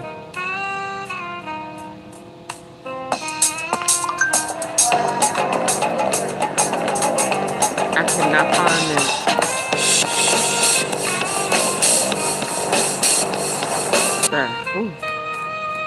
Petties was arrested as an adult for the first time at age 21 in 1998 after pleading guilty to burglarizing boxcars in Memphis rail yards.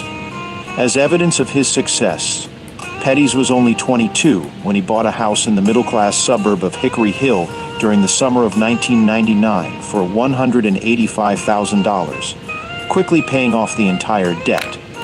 He purchased a Bentley for $339,000, a Mercedes-Benz for $112,000, and property in Las Vegas.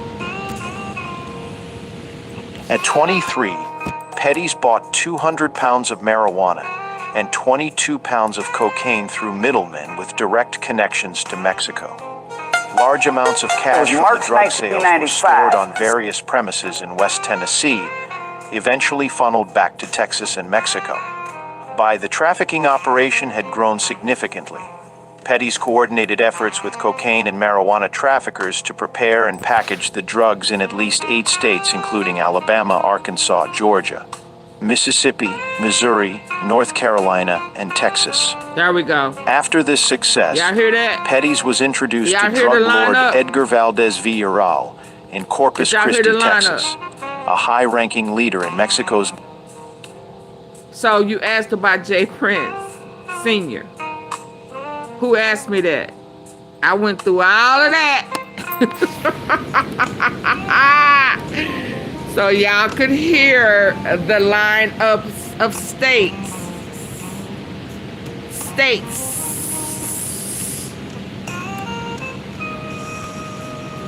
Who asked me? Somebody asked me. Did you hear the lineup?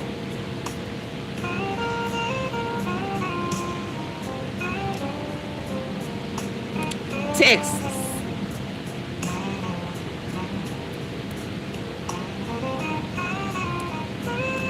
Quit had residence, family or something, some shape, form. If it were, what was the girl name? His daughter name?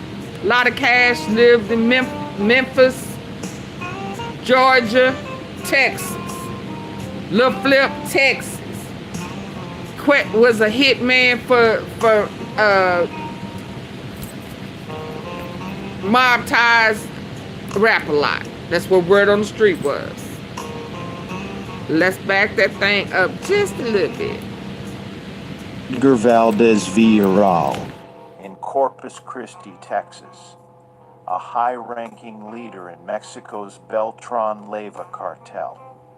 The connection was cited in law enforcement circles as the first time a black American was accepted by any Mexican cartel. I went back too far. With this more Mississippi, Missouri, North Mexico. The trafficking operation had grown significantly.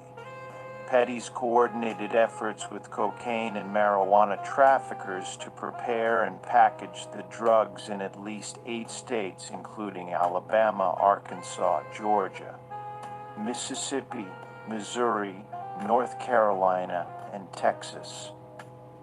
After this success, Petties was introduced to drug lord Edgar Valdez Villarreal El Chapo in Corpus Christi, Texas. A high-ranking leader in Mexico's Beltran Leyva cartel. The connection was cited in law enforcement circles as the first time a black American was accepted by any Mexican cartel. With this more powerful association, Petties grew his organization much larger and became a multi-millionaire in his mid-20 seconds. The majority of marijuana and cocaine smuggled from Mexico to Memphis by any organization typically arrived in hidden compartments on tractor trailers via interstates I-55 and I-40. Shipments of drugs varied from 330 to 1,100. Is that enough, or do y'all need some more? Y'all want to continue to hear this? Hey, pearls of wisdom. Did y'all remember? Y'all want me to play this out? Let y'all hear it? I just need for y'all to understand the connection. Huh? I just need for y'all to understand that Quint ass is in trouble. Do you understand? In more than one state, he has been the snitcher. he has been working for them people. And when his ass didn't take that plea deal on Friday the 13th, they let that ass loose. He is no longer protected. It's finna get dangerous out there in them streets. And if he on house arrest and he not able to come out, there's a chance that house may get shot up. And any and everybody who in it, life is in danger. Do you understand? Do y'all understand? They might drop a piece of him in, baby. Do y'all want me to continue to listen to this? I was about to listen, but I gotta go, y'all, because y'all ain't, yeah. She said bye. Okay, let's go. It's 2 hours. Let's go. And we can pick up tomorrow, call. Look at her. They ain't acting right, are they, Patricia? She said bye. Bye-bye. Bye-bye. I want to listen. How long is this one? Yes, indeed. Y'all gonna learn today. Y'all gonna learn today. Y'all gonna learn today.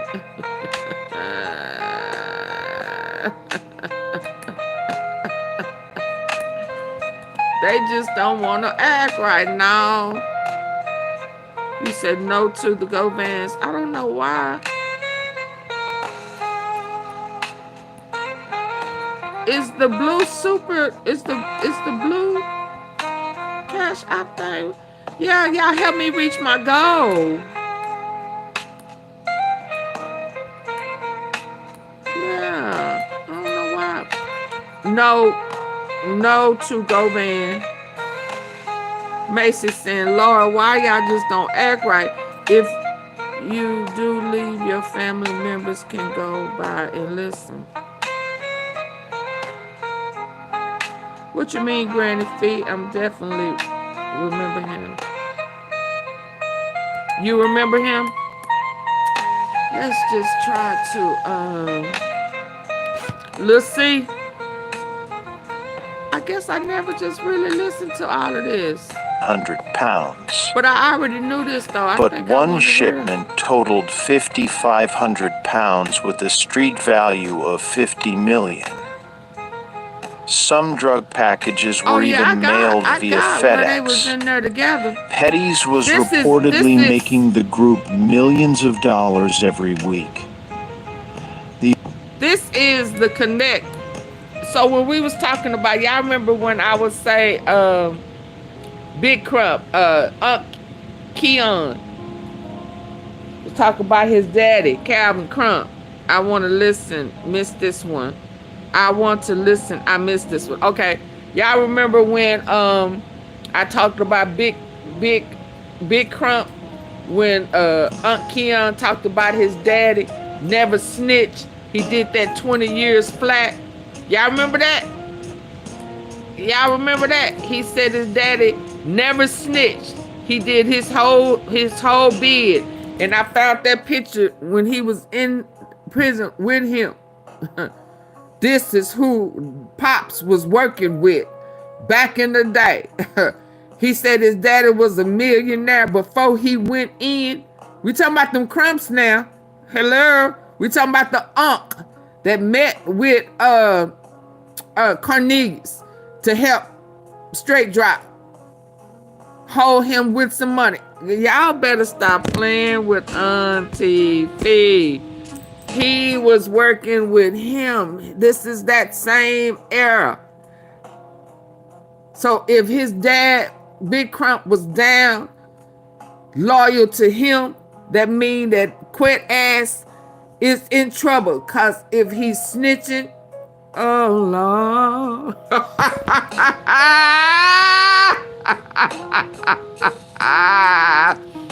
Lil Durk Daddy and what's his name? Pooh Shiesty Daddy. The organization also supplied millions of dollars in cocaine to the Black Mafia family drug ring found in Detroit. BMF. Did he say Black Mafia family? Ain't that BMF? Quit ain't safe. I'm saying all this to say, quit ass, tight lip ass. Y'all remember I couldn't even squeeze I couldn't, yeah, I couldn't squeeze them lips. They were so tight. To the left. Yeah, so Big Meech. They said Big Meech snitched. He working for them people. That's how he got out. Come on. Y'all better pay attention. Millions of dollars every week. The organization also supplied millions of dollars in cocaine to the Black Mafia family drug ring founded in Detroit. Domination of the Memphis drug trade was furthered by intimidation, as Petties and his cohorts killed at least 6 people. AARP is here to help. Going out, save with discounts at restaurants and hotels. Staying in, check out AARP. On April 4th, 2001, Petty's girlfriend, Latasha Booker, called police after fighting in the home of an acquaintance. When officers arrived, they smelled and searched the home, He ain't safe, y'all. discovering 3 duffel bags of marijuana totaling 650 pounds. Him and others in the home were arrested, and his bond was set at $250,000, an amount Lil C easily paid. Charges were eventually dropped for unknown reasons. Yeah, okay. During the summer of 2002 in the Memphis suburb of Bartlett, officers discovered 84 pounds, 38 kilograms of cocaine with a street value of nearly $1 million hidden in the attic of a home linked to the organization. That discovery led to an indictment of Petties by the federal government in November. Special agents for the DEA correctly surmised that Lil C and his associates had become the predominant suppliers of marijuana and cocaine in Memphis. In response to the indictment, Lil C fled to Mexico. Each time Mexican authorities closed in on him, corrupt officials tipped him off, including one such warning from an employee of the United States Embassy in Mexico. The U.S. Embassy. Did y'all hear that? They had folk, and I'm up here tripping about who working in Shelby County, who working with the in-house mob. You know, here I am talking about the chief and the lieutenant and side piece Sean, and they got folk all deep off in Jicky Judge. They got folk in the embassy that's protecting him while he done fled the damn country. Baby, do y'all understand? Oh, okay, let's listen. United States Embassy in Mexico. Caused officials tipped him off, including one such warning from an employee of the United States Embassy in Mexico, causing him to move to a different city. So imagine how he felt. He eventually settled in the... How mad he was when he realized his plug, when he realized the whole, well, not the whole, his plugs in the cartel in Mexico was raided and busted and ambushed and snitched upon. Imagine them trying to figure out who done told it, who the leak, who the mole.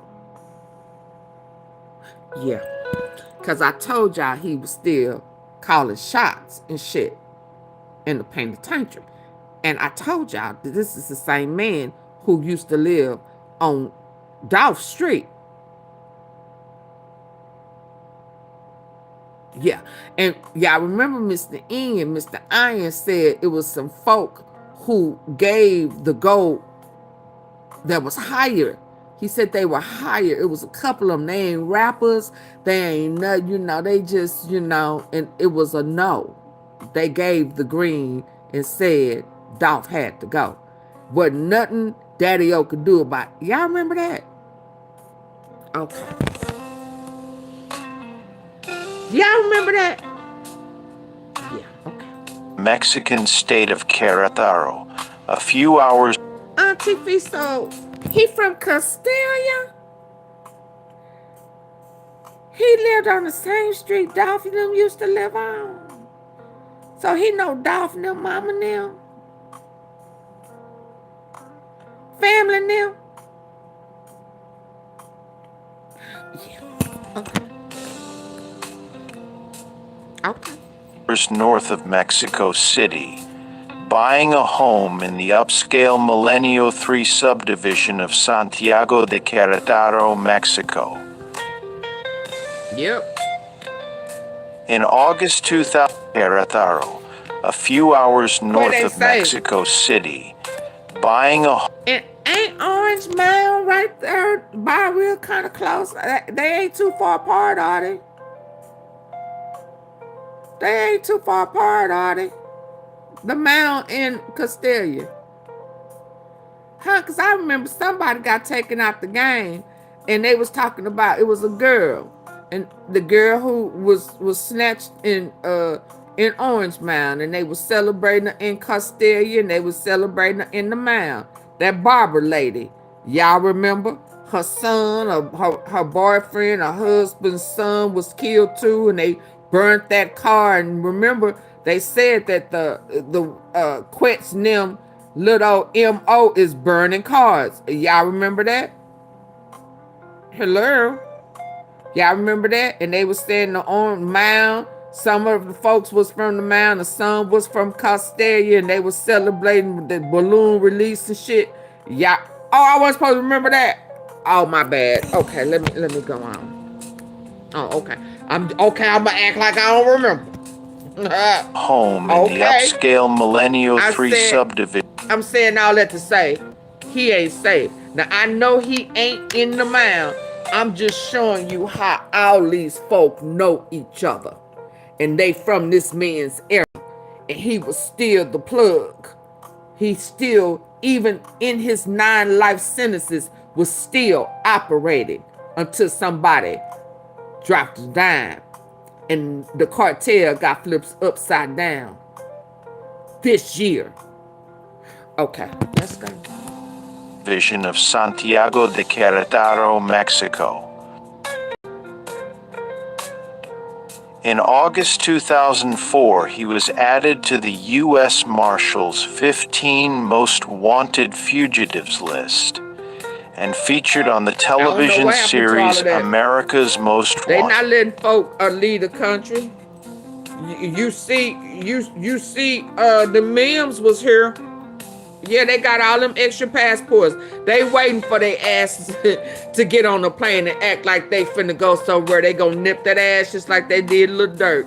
That's why they look like homemade sin at these birthday parties. Looking all hugged the fuck out, looking real normal.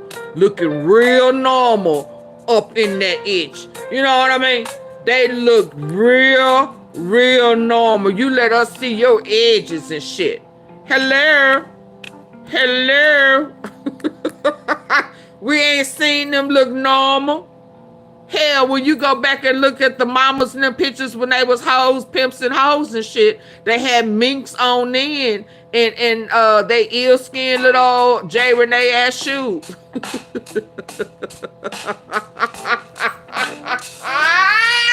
But it wasn't until 2007 that authorities knew Lil C was hiding south of the border. In Mexico, he was protected by the Mexican cartel, where he had a private driver, a personal chef, a maid, a nanny, a personal trainer, and armed guards. From there, he was still able to orchestrate homicides back in the United States and organize the illegal transportation of over 900 kilograms of marijuana Yeah, let and me stop for a hundreds. moment, y'all. I said that. I mentioned, I said I didn't know what was going on. I knew I hadn't seen you in a minute. But I did say we got to pray for you, both the Debbies, Debbie Hudson, Debbie S., and Yvette. It's who I remembered. So I'm glad to see you. I'm glad to see my T-Seffers, my regulars. I was looking for the jewelry. Oh, baby, that necklace wasn't nowhere on. The ring wasn't on. Not ring. Yes, indeed. They look ordinary. What's that song? We just ordinary people. They looked ordinary. They looked pulled out. Okay. Hello. Hundreds of kilos of cocaine from Mexico back into Tennessee and other states. The Lewis cousins ran operations in the United States on behalf of Lil C, traveling to Mexico, arranging deliveries, purchasing stash houses, and protecting his mother. Panera at the grocery? What will you pair your Panera craving with? Dinner for one. For two. Arkansas. That was West Memphis, Arkansas. Friends of Lil C noticed his desire for revenge after he fled to Mexico, inspired by the Mexican drug cartel's propensity for violent redemption against rivals and informants. Having only ordered one murder before fleeing the country, he coordinated the murders of another 5 people while calling in orders from abroad, disguising his voice over the phone in case of wiretapping by authorities. Police believe the death... He asked her, let me hold that. Can I hold that for a minute? Baby girl, I need to handle some things. Can I hold that ring? You know, this is all just make-believe anyway. You know. We ain't really together. What you write? Thank you, my granddaughter was in the hospital for weeks. Then I got sick, AunTeaFee. You know, I'm going to keep you posted because of you being so loving and caring. Thank you, precious. I'm glad everybody's okay. Thank you. I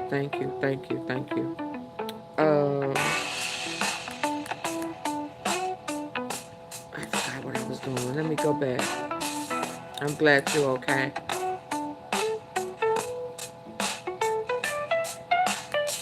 Death toll linked to his organization is even higher than 6. In 2002, Lil C gave orders to kill his own cousin Antonio Allen by offering an associate Tobias Pride $100,000, despite Allen being a friend of Pride's for 16 years. So, I mean, I don't know Allen's what happened. I don't know who took our juice, but we know the cartels is hot. The Venezuelans is coming to fill in from the cartel since they asses done got busted, big time busted in Texas. Okay, Vicky, where you at? Where Vicky? Oh, yeah, Vicky. Let us know you okay. They doing roll call, ain't they? Granny said, where my people at? Where the T-Sippers at? Where you at? Come on down, show us that you okay. Because, you know, we'll be putting them hands together for you. Also, I have court tomorrow. I'll keep you posted on that as well. Thank you. Thank you, Mona. You missed the sermon yesterday. You know, Sunday motivation. You may want to go back before you go to court tomorrow. You may want to go listen to the motivational part. Granted, tell her what it was. It's pause for a purpose. The pause is for a purpose. You know, so we gonna count it all joy because we know God is working it out. And even though it don't move the way we want to move, in the speed in which we want it to move, if it's a pause, it's all a part of God's purpose. Okay? Yeah, we was fed yesterday. Okay? All right. Okay, let's go back. Operation with law enforcement was discovered. What I was say. Now, you know, I know what the streets is saying about who did what to Big Juke, but listen, this man here done gave the green light to take his own kinfolk out. You know, it's just ruthless. They do some ruthless shit. Yeah, he's awesome, baby. Oh, he awesome. He's a what a baby, he's awesome. Offering an associate Tobias Pride $100,000. Despite Allen being a friend of Pride's for 16 years. Organization is even higher than 6. In 2002, Lil C gave orders to kill his own cousin Antonio Allen by offering an associate Tobias Pride $100,000. Despite Allen being a friend of Pride's for 16 years. Allen's cooperation with law enforcement was discovered when Geraldine Galloway. So somebody was snitching. So Allen, hold on. So Allen, his cousin Allen, was a snitch. Oh yeah, Quid Life is in trouble. His own cousin Antonio. If he gonna kill his cousin for snitching, for working with the law enforcers, reckon what y'all think gonna happen when he found out that the mole was Quid? Okay. I'm looking at you straight. In 2002. What y'all? Mona yesterday must listen. Yes. Lil C gave orders to kill his own cousin Antonio Allen by offering an associate Tobias Pride $100,000. Despite Allen being a friend of Pride's for 16 years. Allen's cooperation with law enforcement was discovered when Geraldine Galloway, the president of a local bail bond company, told Petties that Allen was providing police. There go again, another bail. Wasn't it a big raid in Houston? With the chief working, people snitching, the guy in the jail, sales, smuggling, trafficking, human trafficking and drugs in jail, big bails bond, 50 people got arrested. Huh? Ain't we heard this before? Ain't we heard this before, y'all? Ain't the big bail bond thing and the chief of police was fired for conspiracy? Ain't we heard this before? Allen's cooperation with law enforcement was discovered when Geraldine Galloway, the president of a local bail bond, offering an associate Tobias Pride organization is even higher than 6. In 2002, Lil C gave orders to kill his own cousin Antonio Allen by offering an associate Tobias Pride $100,000. Despite Allen being a friend of Pride's for 16 years. Allen's cooperation with law enforcement was discovered when Geraldine Galloway, the president of a local bail bond company, told Petties that Allen was providing police information. On April 21, 2002, Allen opened the door to his Buick at his residence when he was ambushed by his friend Pride. He had been hiding behind a bush and approached Allen firing guns in both hands. After dumping the murder weapons, Pride returned to the scene to verify Allen's death. In 2004, Petties hitman Clarence Brody, nicknamed Killer, was ordered to kill Latrell Small, age 32, who had dressed as a police officer and robbed a member of Petty's organization. Brody contacted Small. So he dressed as a police officer. Are y'all listening to this? Are y'all listening to this? How he get the police officer uniform? Officer and robbed a member of Petty's organization. Brody contacted Small under the ruse of planning a robbery together, and Small brought an accomplice, Kalonji Griffin, age 25.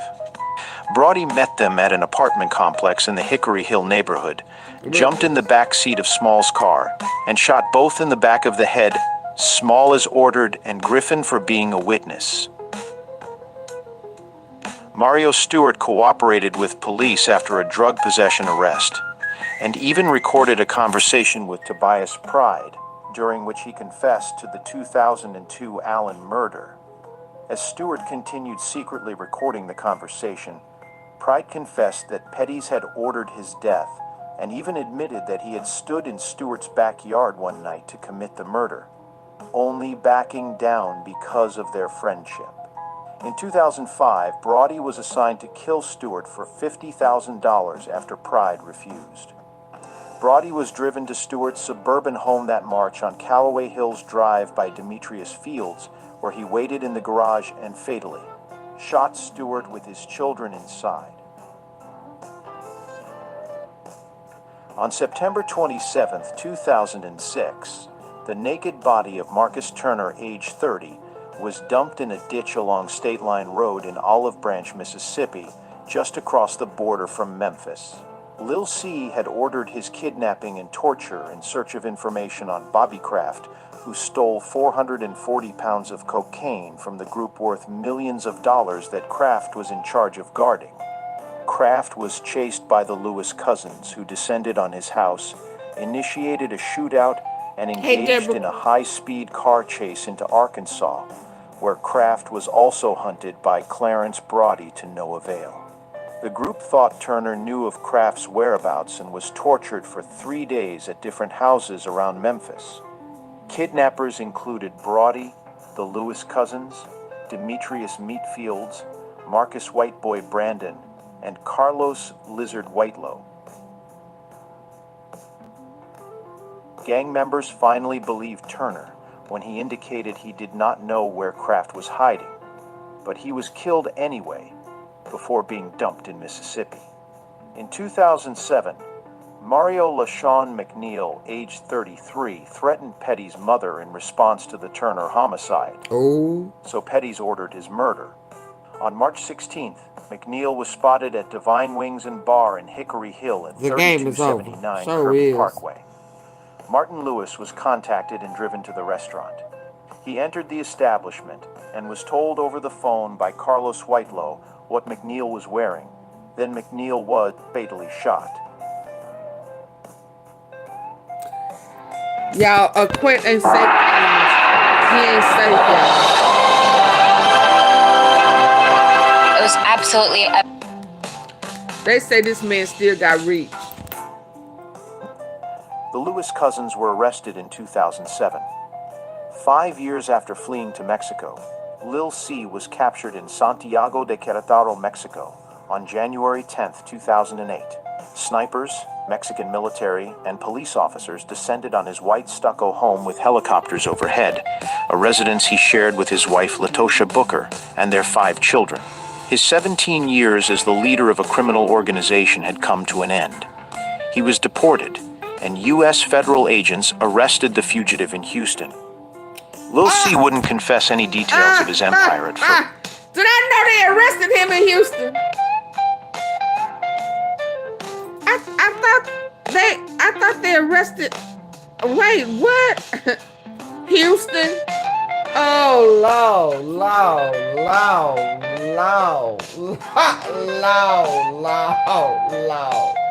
I just can't make this shit up.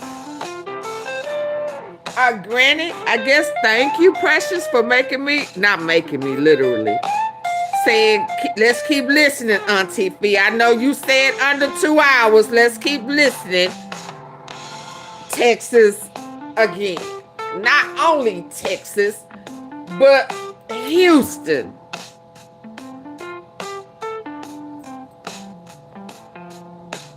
No. Years as the leader of a criminal organization had come to an end. He was deported, and U.S. federal agents arrested the fugitive in Houston. Lil C wouldn't confess any details of his empire at first, but authorities told him his 3 youngest children under the age of 5, all born in Mexico under fake names, wouldn't be allowed by Mexican border agents to enter the United States.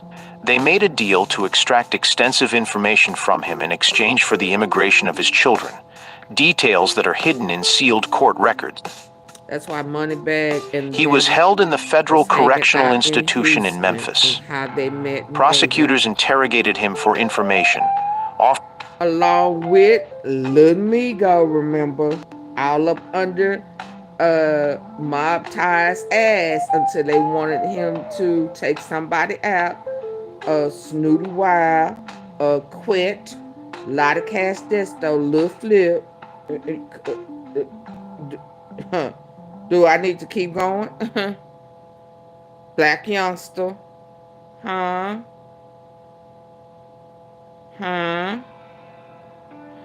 For the next 2 times snitching. Where did OGBOODIRTY?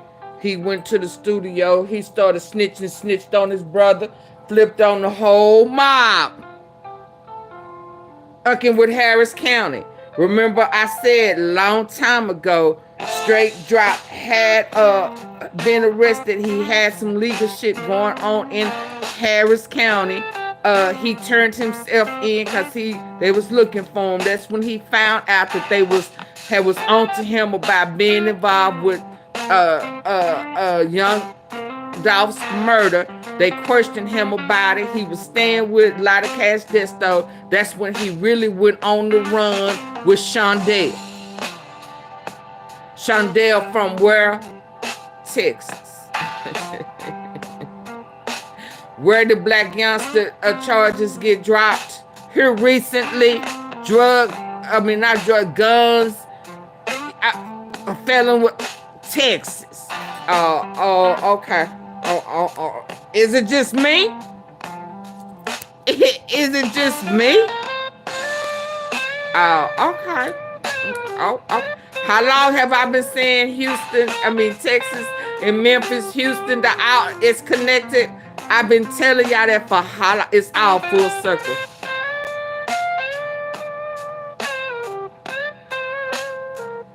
Y'all, my hands is up in the air like the police said, put your hands up. I've been saying this for how long? They thought I was crazy. Okay. He was held in the Federal Correctional Institution in Memphis. Prosecutors interrogated him for information.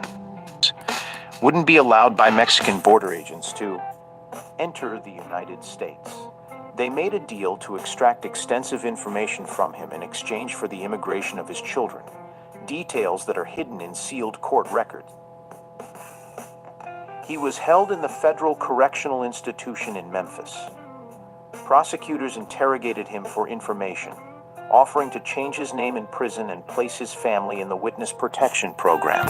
He knew that wouldn't fend off the Sinaloa cartel and responded, "Wherever you..." Change his name in prison. Y'all, are we listening to this?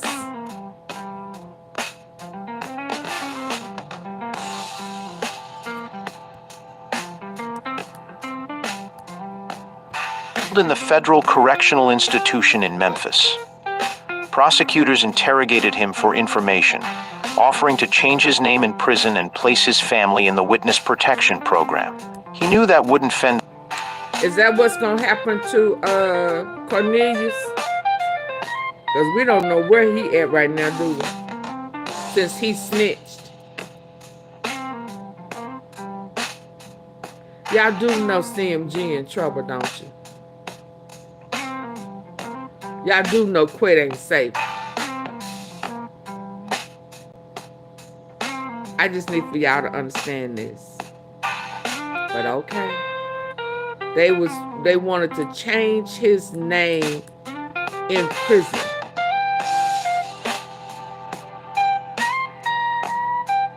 Okay. Offering to change his name in prison and place his family in the Witness Protection Program. He knew that wouldn't fend off the Sinaloa cartel and responded, "Wherever you put me, they'll kill me." In December 2009, Lil C secretly pleaded guilty to 19 charges, including drug trafficking, racketeering, money laundering, and orchestrating 4 of the homicides. The plea would not be disclosed to the public until February 2011. In December 2010, during a court appearance, he pleaded guilty to having a shank hidden in his prison cell mattress. That caused his brief relocation to a federal unit in Tallahassee, Florida, before returning to Memphis. He was later moved to the federal facility in Atlanta before being transferred on September 11, 2012, to the Metropolitan Correctional Center in New York City. A 50-count federal indictment attributed conspiracy and 6 homicides and racketeering charges to Petties, to which he initially pleaded not guilty. Federal prosecutors filed indictments under the RICO Act, often used to prosecute the mafia, and pushed Petties' associates to testify to avoid stiff sentences of life in prison. On August 22, 2013, United States District Court Judge Samuel Mays Jr. sentenced Petties to 9 life sentences in federal prison without the possibility of parole. Attorney Edward L. Stanton III, a lifelong resident of Memphis, made the announcement. In a brief statement to families of the victims, Petties indicated remorse for the deaths he'd ordered and stated, "I apologize for the decisions I made in life." During many of the trials, only defense attorneys and federal prosecutors were permitted to know the identity of the jury for fear of retribution by either Petties' associates or the Mexican drug cartel. Petties was the last of 40 individuals convicted in this sweeping investigation, with roughly 30 receiving significant sentences. On January 3, 2013, Clarence Brody was sentenced to 31 years. Demetrius Fields was sentenced to 37 years on February 1, 2013. Cousins Clinton and Martin Lewis were given life imprisonment without the possibility of parole on May 14, 2013. Mexican drug lord Edgar Valdez Villarreal was given a 49-year sentence in 2018. His cooperation with authorities did not diminish his sentence, but it did inspire Judge Mays to honor a request to place Petties in a prison near Memphis, so that his elderly mother, wife, and children could visit. However, as of 2023, he is now held at the United States Penitentiary in Tucson, Arizona.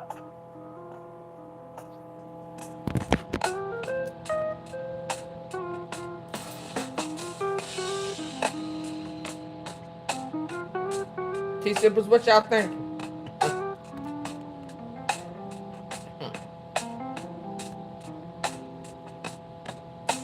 That man still got reach. He's still calling shots. Quit ass in trouble.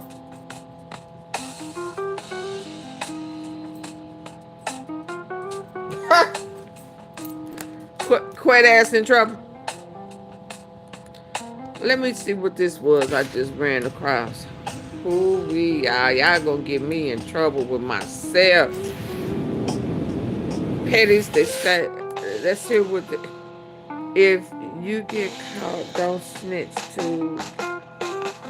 Well, hell, Petties snitched too. South Memphis's biggest drug dealer was in jail, but his Chevy Lumina was impounded and it had $500,000 in cash hidden in the stash spot at the commercial yard where the Memphis PD paid to keep impounded cars. A guy named Antoine Big Wayne Allen knew. Seen this. Oh, hold on, let me skip past. I love glasses that I can just wear every day. Like this is a unisex pair.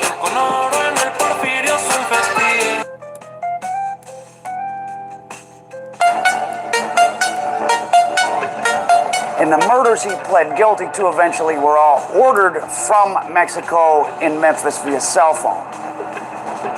One of the murders Petties denied was, like I said, that of his own cousin, Antonio Big Wayne Allen, the guy who put him up on the lick that got them all started. The hitman in that case claimed that Petties had him knock out.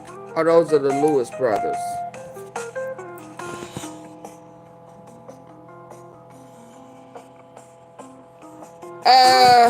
Yeah, he El Chapo. He El Chapo, El Mayo, El Nino. Oh, he's such. He a snitch too this time. Oh yeah, he a snitch too. And he done killed his kinfolk. This man still running the streets from inside. Absolutely. Absolutely. Absolutely. And he's connected to Quet. And some of these cash. He has probably gotten word by now that Hernandez Govan was the mole, and he don't have no protection. He don't have no protection. Or customers from him, and especially if he heard they had even thought about talking to the law. Now, his cousin Antonio Allen was one of the guys who fell victim. It's so funny how he was so against snitching and wind up snitching. But now, Petties maintained his growing empire with violence. Even close childhood friends and relatives weren't safe if they stole drugs, cash, or customers from him, and especially if he heard they had even thought about talking to the law. Now, his cousin Antonio Allen was one of the guys who fell victim. And one friend said Petties grew even more violent when he was hiding out in Mexico with LaBarbie. More on that in a second. He got, so when he left the country, it was working the operation for Mexico. They saying that he got even more violent. Quick gonna end up like TZ and J. What? Quick gonna end up like TZ and J. Repeat after me. Quit gonna end up like TZ and J. But them people down there at that office saying he knew that and he should have taken the deal. Since he want to play hardball, we gonna let him serve his own ass to the people he done snitched on. His protection is off the table. Happy Friday the 13th. Y'all get the big picture yet? Happy Friday the 13th. Jason Voorhees, Mark Quet, whatever, his Hernandez, happy Friday the 13th, nigga. We gon' let them cook your ass up. Serve you on the platter. Since you wanna play hardball, you finna dodge them bullets. You just cooked your own goose. Yeah. Ooh, we mine. Ooh, we mine. Ooh, we mine. Yes, indeed. Friday the 13th was on purpose. In their eyes. Either you gonna piss or you gonna get off the pot. You gonna give up yourself or you gonna give us got it. On paper, in public, you done told on everybody else behind the scenes. You gonna give up got it on top of the scene. They gon' know you was the snitch. You gon' give up got it or they gon' give up your ass. Okay? Okay. I've been trying not to say it, but y'all gonna force my hand. Yes, indeed.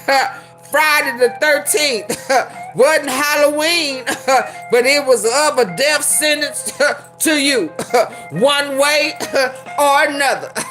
Everybody know it's you. You chose not to give up, got it. So now we gonna give up you.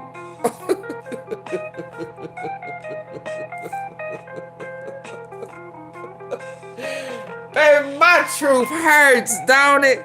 But it is dang show the truth. It's straight, no chaser. He got his own self hemmed up, telling behind the scenes, but act like you don't want to tell on Gotti in front of the whole wide world. Yeah. Feet don't fail me now. You can run, but you can't hide. Them folk gon' shoot you up. If not, them feds gon' pick you up. Cause you gon' try to sneak up out that house and they waiting for you. They done baited your ass in. You didn't see that coming, did you? You thought you was on top of your game. They said, look at that nigga now. Look at that nigga now. He thought he beat us, but we beat him at his own game. Can I get a witness? Y'all gonna make me hoop up in here.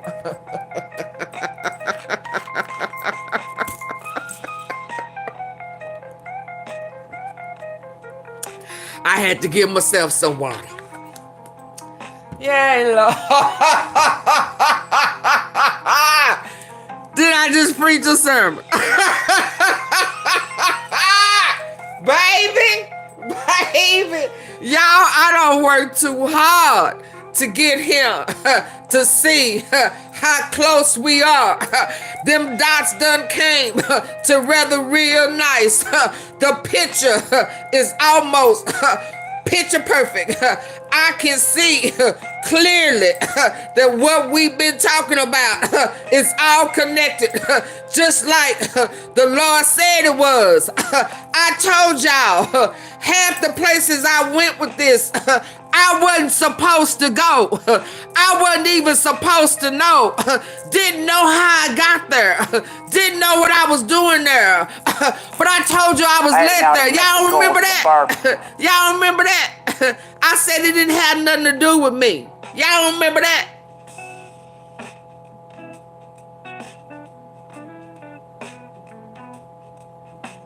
And we winding up back at the same places that we was led to go. Y'all listen, this you just can't make this up. And I can't take credit for it.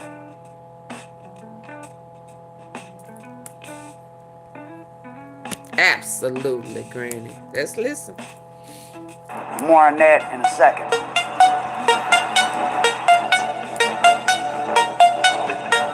And the murders he pled guilty to eventually were all ordered from Mexico in Memphis via cell phone. One of the murders Petties denied was, like I said, that of his own. Two eventually were all ordered to go with LaBarbie. More on that in a second.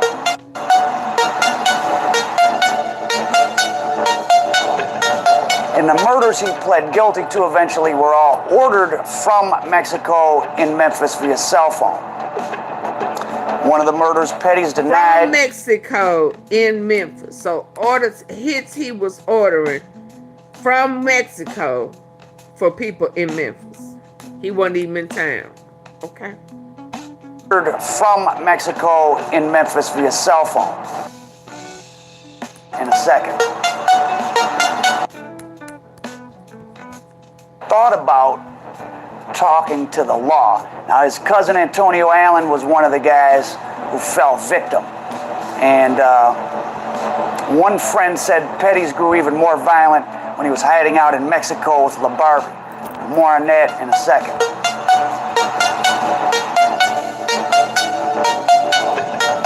And the murders he pled guilty to eventually were all ordered from Mexico in Memphis via cell phone.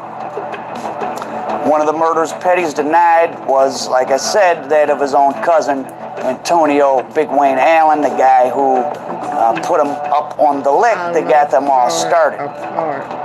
The hitman in that case claimed that Petties had him knock Allen off because Petties had heard Allen was about to start cooperating, and that wasn't true, apparently.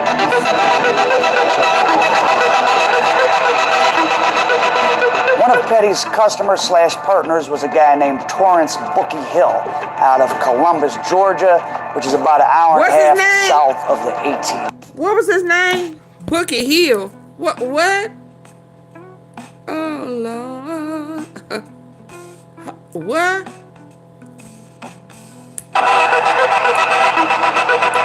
One of Petties' customers/partners was a guy named Torrance Bookie Hill out of Columbus. Is this the first time we done heard of a hill? What's them cookie people last night?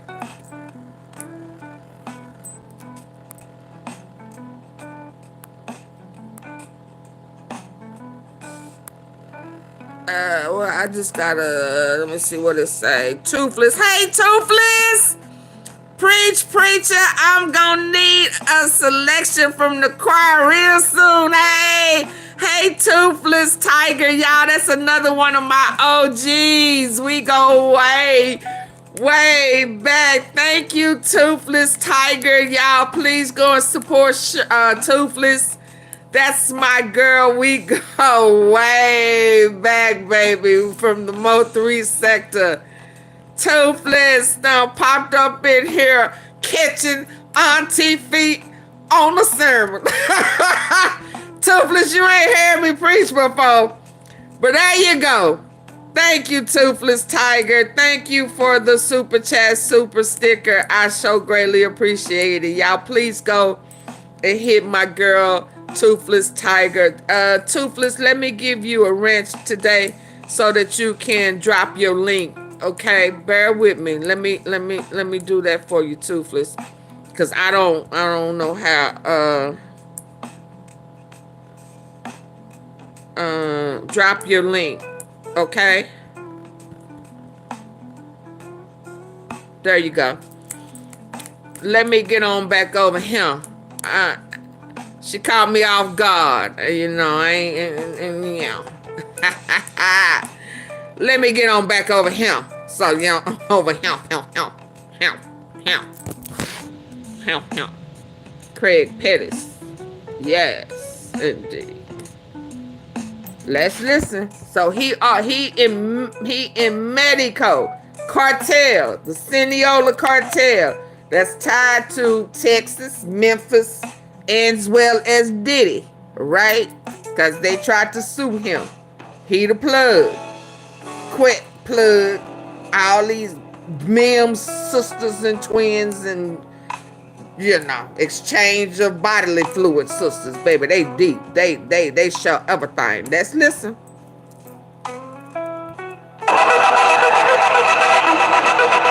One of Petty's customers/partners was a guy named Torrance Bookie Hill out of Columbus, Georgia, which is about an hour and a half south of the ATL. In his own case, Hill pled that's guilty, where we was on. and he testified Okay, that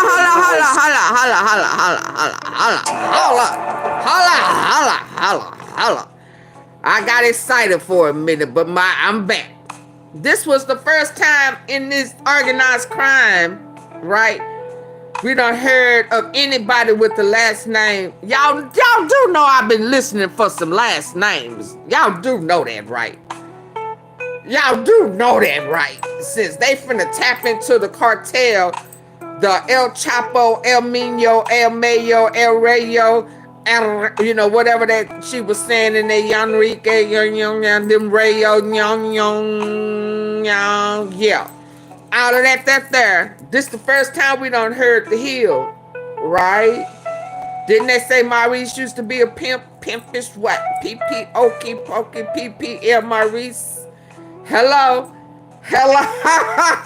We gonna have to park this, right? T-sippers, we parking. Hello, yeah, young ring. Chelsea, you know I ain't around too tight. So we done heard a Hill. So here, oh shit, feet don't fail me now. Okay, let's listen. They got that old Lincoln out there in front of Makeda's with the gangster white walls recreated. What's that sound? Just remember. Gangsterling. Let's listen, y'all. I cannot make this shit up. Lord. Out of Columbus, Georgia, which is about an hour and a half south of the ATL. Let's back that thing. One of Petty's customers/partners was a guy named Torrance Bookie Hill out of Columbus, Georgia, which is about an hour and a half south of the ATL. So he was from Georgia. In his own case, Hill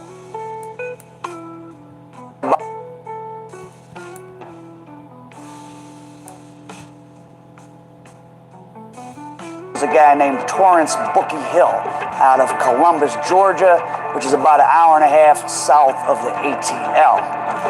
How close is that to Memphis?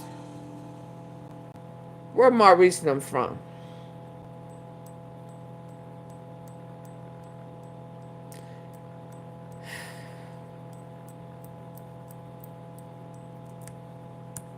My, Lord, let's listen.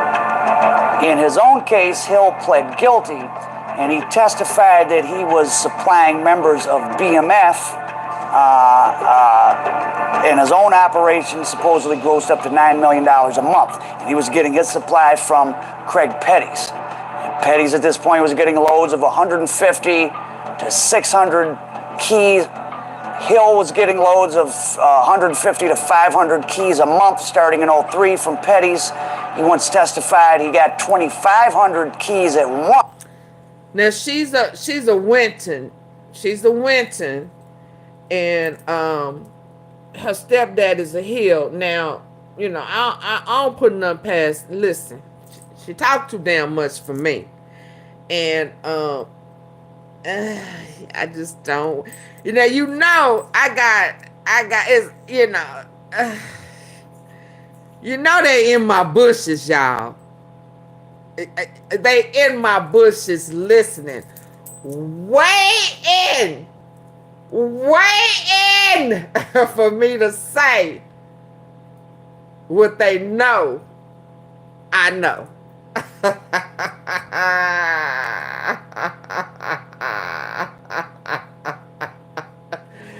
All I'ma say right now is that it's a network thing going on.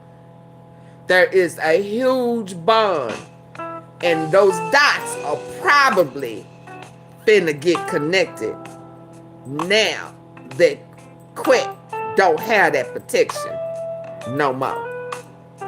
See, Quet thought that he was finna be a part of the network. It was finna go be chopped around and spread around. Hello, I bet you they won't pop. Come out wherever you are, baby. They can't stand me and they can't stand my archives. They said that.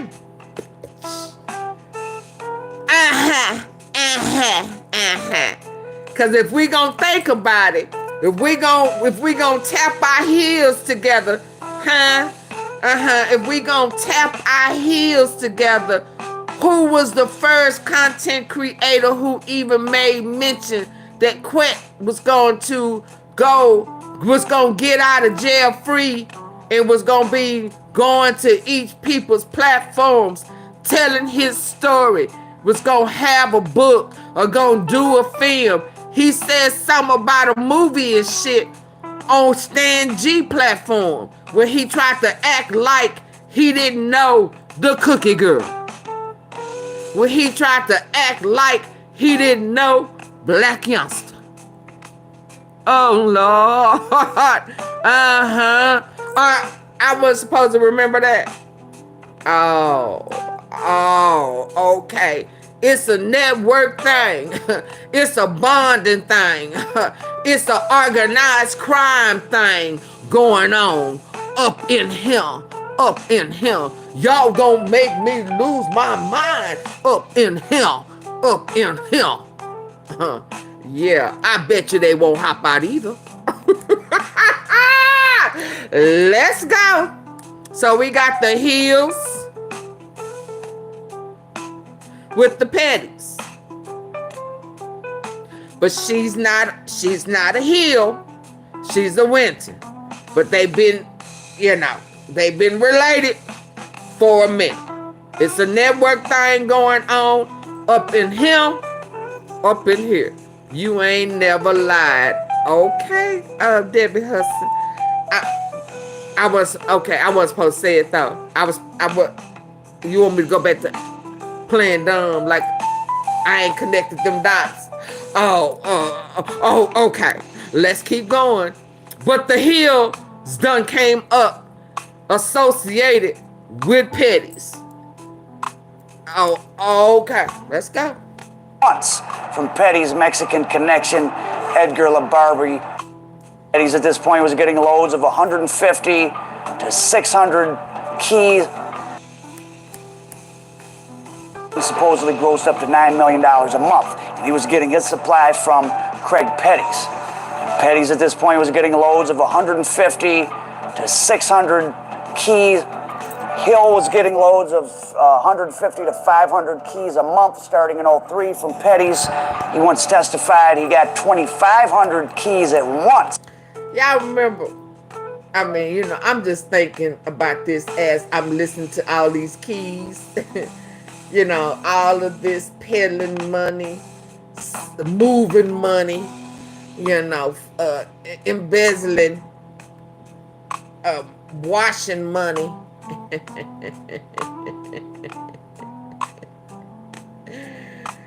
You know, and people used to, when Dolph was first assassinated, folk be like, don't nobody be up in that cookie. How they don't have that type of traffic up in there in that cookie spot. Y'all remember that? Not that one on Airways. They don't have no traffic up in there. How they making money? What? Y'all remember people was saying that?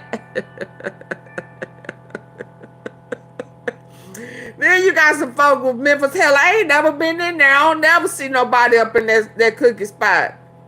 Y'all remember that? So would that be a good spot for a front for funneling money, funneling this and funneling that? Cause they say there ain't never really nobody up in there. Not at that one. Ain't that what they said? I don't know. They giving me them. Now that we know that it's a hill involved, and they pushing. Oh, they coming out them bushes now. They dropping. It's like that right there just made somebody fall out the bushes.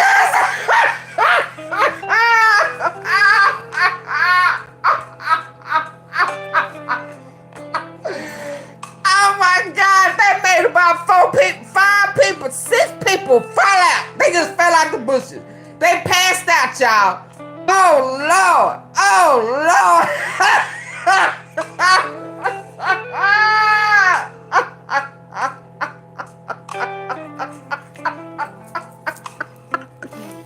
Y'all, the T-sippers, they just dropped they shit. If they didn't pass out, they fell out the bushes. They fell up out that tree. Ooh, watch out for that tree. What did she just say? Oh Lord. Don't them people be listening to her? Oh Lord. They gonna be asking for our books? Oh Lord. Huh? The tea is hot. The tea is hot over here, boo-boo. The tea is hot. Did I tell you I was gonna feed Ted ass today? Didn't I tell you I was gonna feed Ted ass? Didn't I tell you?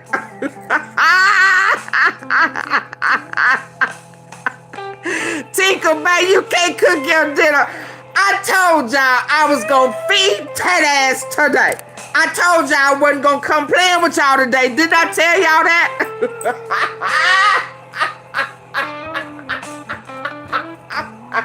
Y'all done worked me hard for 2, 3, 4 years.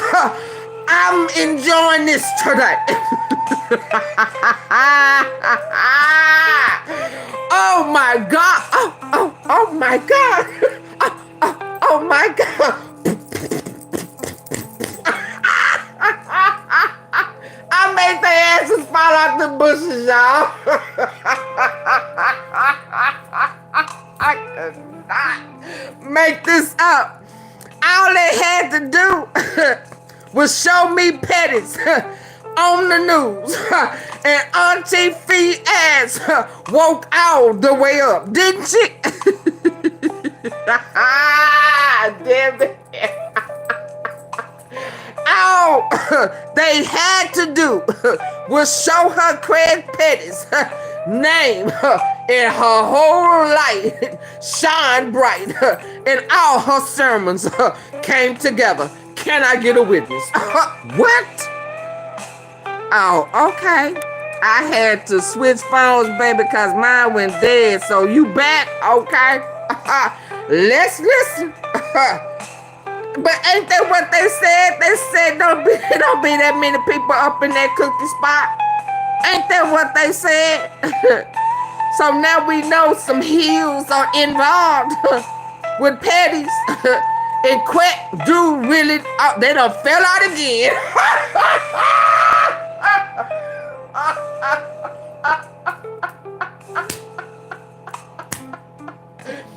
Baby, every time I put Quack heels with Petties, them numbers drop.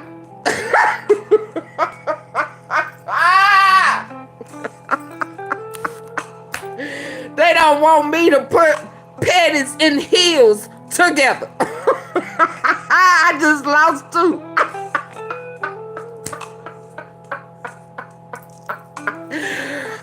You might as well go and stay, because I'm going to put Petties and heels together from this day forward. They married now. They's married now, baby. They's a couple.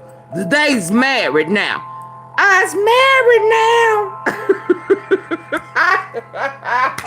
From Petty's Mexican connection, Edgar LaBarbie Villarreal. Oh my goodness. Listen, you want to skip this ad. I would too. But what if I told you? I cannot get There's enough. a skip ads for everybody.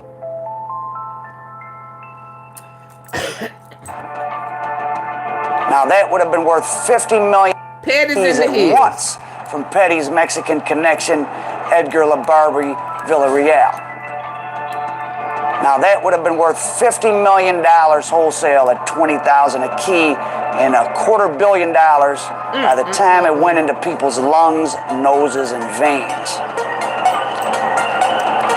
So this George Hill guy is most likely the source of the word on the street that BMF was getting supplied by Craig Petties. Big Meech, for his part, says he never met Petties, but that doesn't mean he wasn't getting supplied from Petties drugs through this Bookie Hill guy at certain times. When you're running an operation that big, you know, there's different suppliers. The key is to keep the machine rolling, and in big conspiracy cases like this, there's usually multiple conspiracies overlapping. And guys deemed to be BMF members probably did get supplied by other people at different times if Meech or T didn't have it at the moment. And if George Hill was getting, 500, 1,000 keys a month right down in Columbus, Georgia, you can bet some of it went up to Atlanta. Seems like everybody next of kin. Craig Petties himself was raking in so much cash at this time that he sent $10 million in cash for LaBarbie to hold on to for him down in Mexico. Back in South Memphis, Petties' own mother apparently was not down with the program, because when Petties tried to buy her a house, she took a pass, and she kept living in her $17,000 shotgun shack on West Dyson Avenue in South Memphis. Now, LaBarbie was a major captain for the Beltran-Leyva cartel. They were allied with the Sinaloa people, and Petties was perhaps his biggest customer for a time, along with the Flores twins up in Chicago, who later testified against El Chapo in his trial in Brooklyn. And Petties, in effect, was kind of a cartel member. I mean, if you're the one turning all the money in, you're part of the system. Petties bought a $2.3 million house in Las Vegas around 2000. He owned a fleet of cars. He had a $340,000 Bentley. And the 5'5" kingpin from South Memphis employed a staff that included a maid, a nanny, a cook, a personal trainer, a driver, and of course, armed security detail team. It didn't take too long once he was at the top for Petties to get on the federal radar, but it was in an unexpected way, which to me sounds sort of like one of those fake stories the police give when they want to protect an inside informant. Story goes, Petties and his girlfriend get into it. She calls the police for a domestic violence charge. They show up, they smell marijuana, they see a joint burning in the ashtray. This is in 2001. They see a fake story. What do you say about a fake story? Lord, because they sure coming up with some now, ain't they? It's kind of a cartel member. If you're in her $17,000 shotgun shack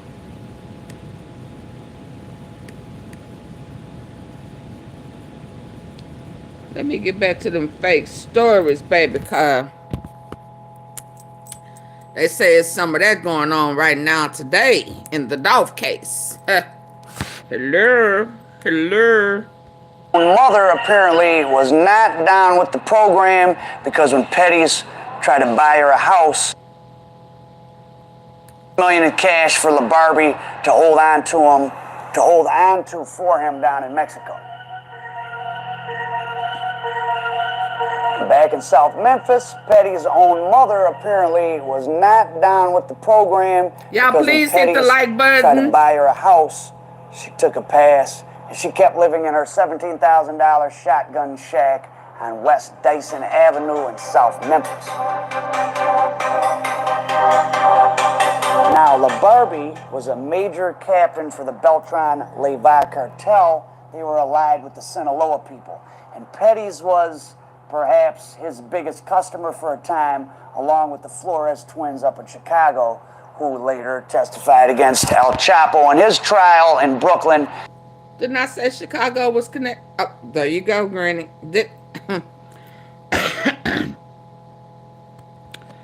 Okay. Are the dots connecting? Ooh-wee, mine. Major captain for the Beltran-Leyva cartel. They were allied with the Sinaloa people. And Petties was perhaps his biggest customer for a time, along with the Flores twins up in Chicago, who later testified against El Chapo in his trial in Brooklyn. And Petties, in effect, was kind of a cartel member. I mean, if you're the one turning all the money in, I mean, you're part of the system. Petties bought a $2.3 million house in Las Vegas around 2000. He owned a fleet of cars. He had a $340,000 Bentley. And the 5'5" kingpin from South Memphis employed a staff that included a maid, a nanny, a cook, a personal trainer, a driver, and of course, armed security detail team. It didn't take too long once he was at the top for Petties to get on the federal radar. But it was in an unexpected way, which to me sounds sort of like one of those fake stories the police give when they want to protect an inside informant. Story goes, Petties and his girlfriend get into it. She calls the police for a domestic violence charge. They show up. They smell marijuana. Hold on, Lord. I was supposed to been off of this live. Y'all gonna get me in trouble. Can y'all please hit the like button? Like, share, subscribe, join the membership. Support the gift box at the bottom. Super chat, super sticker, cash out. I'm not gonna stop because we good in my battery low. Okay? Have we not heard this before? Listen with our good ear. Let's listen to this and see if some T-sippers, if y'all can tell me who this was in Memphis. Which to me sounds sort of like one of those fake stories the police give when they want to protect an inside informant. Story goes, Petties and his girlfriend get into it. She calls the police for a domestic violence charge. They show up. They smell marijuana. They see a joint So, domestic burning in the ashtray. Domestic dispute. Police was called. Somebody butt dialed the police. The police get there. There's drugs, there's switches, Glocks, guns, stolen Camaro. There was a $2,000 reward out, allegedly, just to talk to him. She butt dialed. Come to find out later on, she's related to the Crumps. But anyway, we don't even have to remember that. But he goes to jail because he didn't want her to go in trouble. They've been fighting. Y'all remember this? He go to jail. Oh, wow. He wasn't in there 24 hours. he didn't even really spend the night. He was out before he could see the judge. Oh, Lord. Y'all remember that? CEO Teasy and his baby mama. She butt down the laws. The laws came and saw all of that illegal shit. He had warrants out for his arrest. They carried him in and he was out in less than 10 hours. Y'all remember that? Oh, Lord. Granny, where's your my? Huh? Y'all remember that? Teasy. Absolutely. Working for them people. Y'all don't remember that? He was on surveillance the night he got taken out. Because he showed the other girl in Georgia where he was. Oh, okay. Y'all told me to listen with my good ear. Didn't y'all tell me to listen with my good ear? I was listening with my good ear. And it sounds awfully familiar to me. Oh, Lord. Y'all gonna make me preach up in here tonight. Are you hungry? Did a feature. Am I feeding you?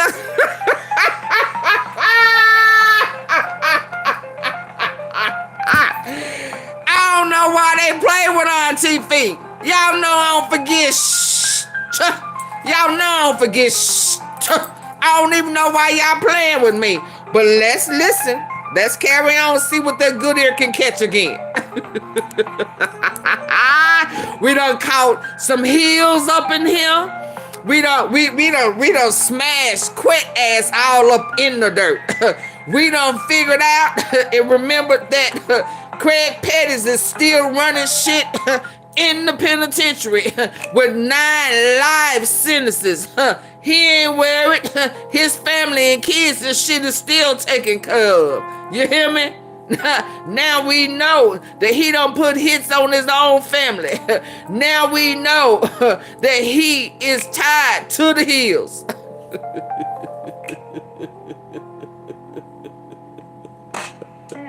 Now we know that the same shit he was doing, these laws was doing with Teasy. But let's keep listening. Let's keep listening. It was at the top for Petties to get on the federal radar, but it was in an unexpected way, which to me sounds sort of like one of those fake stories the police give when they want to protect an inside informant. Story goes, Petties and his girlfriend get into it. She calls the police for a domestic violence charge. They show up, they smell marijuana, they see a joint burning in the ashtray. This is in 2001. They see a joint in the ashtray, so they gives them probable cause to look around the house. Bingo, 600 pounds in a closet.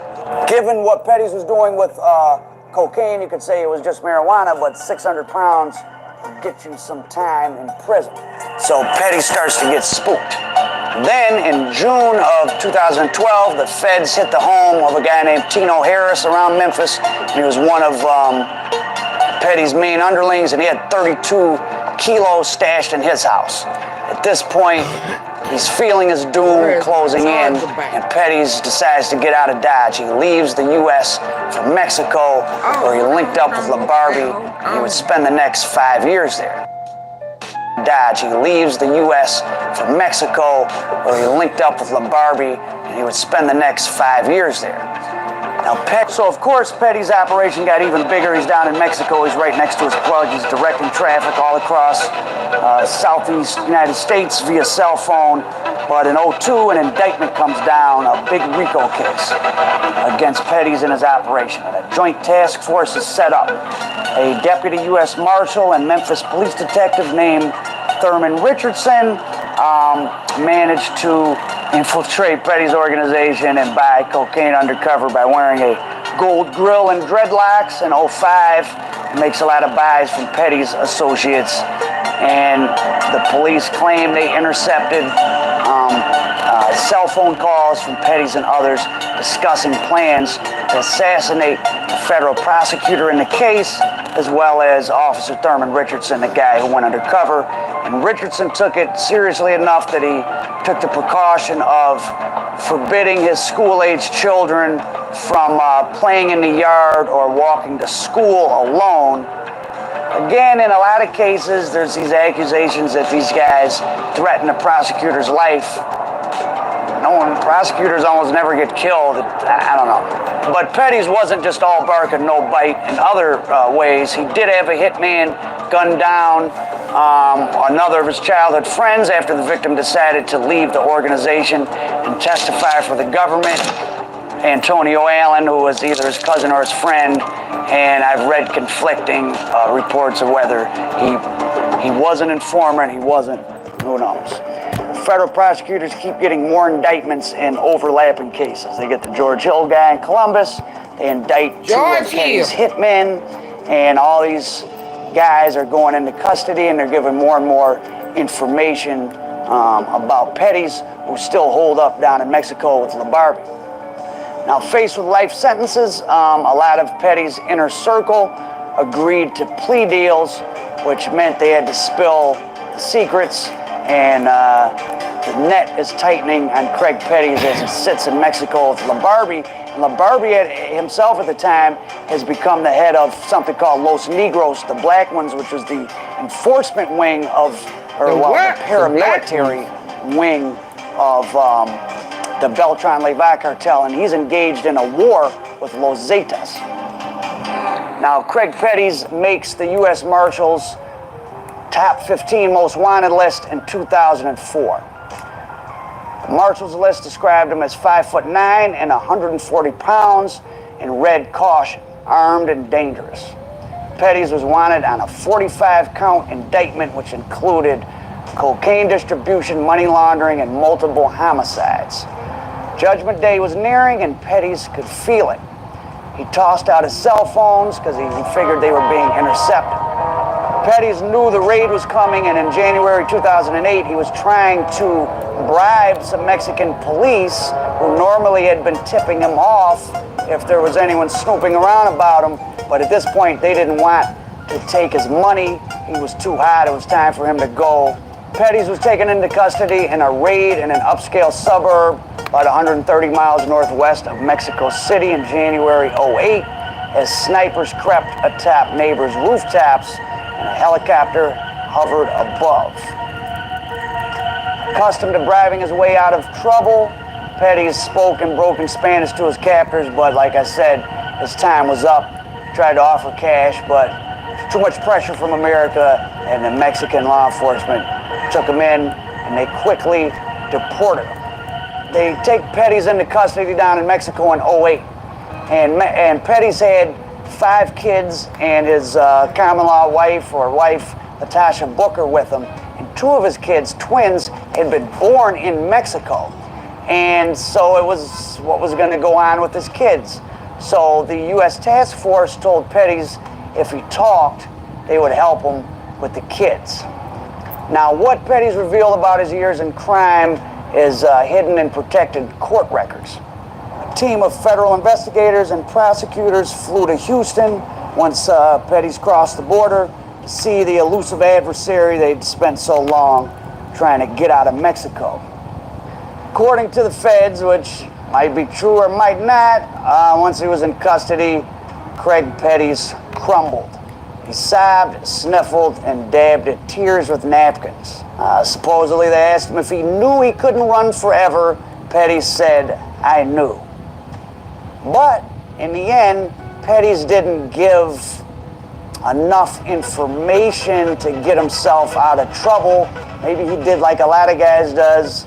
He sort of tried to talk, and then he had second thoughts, and he gave him old information. At one point, I was trying to look his name up in Bureau of Prisons. It wasn't appearing, but now it does. Hold up. Don't that sound familiar? As the story goes now, the feds offered to change his name in prison and hide his family in the Federal Witness Protection Program, but he was quoted as saying, "Wherever I'm at, they'll find me and kill me." Though that didn't stop the Flores brothers, whose wives are currently That sound like quit. Let me go back. Petty said, I knew. But in the end, Petty... Hold on. That sounds like some of what's going on with quit. Lynch mob. What? Violate every dimension of the streets.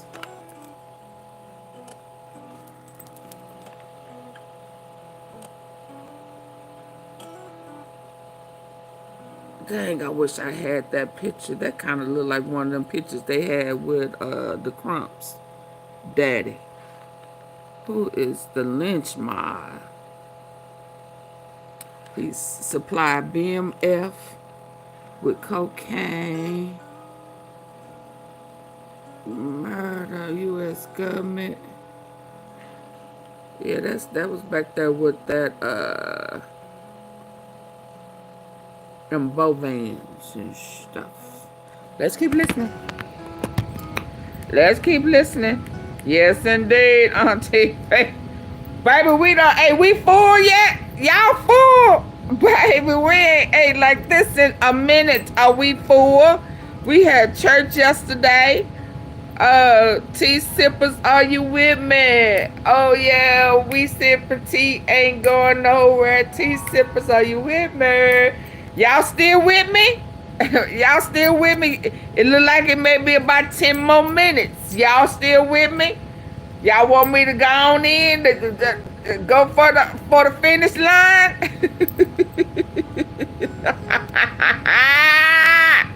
I ain't no good. We head to the finish line, y'all. We gonna take this thing on in for the win. Y'all throwing me the alley-oop or the Hail Mary, which was where it's still football season. Y'all gonna throw me the Hail Mary so I can run this thing in, huh? We trying to go to the Super Bowl with this thing. You gonna throw me the Hail Mary for the win? Let's go. Hut 1, hut 2. Let's go.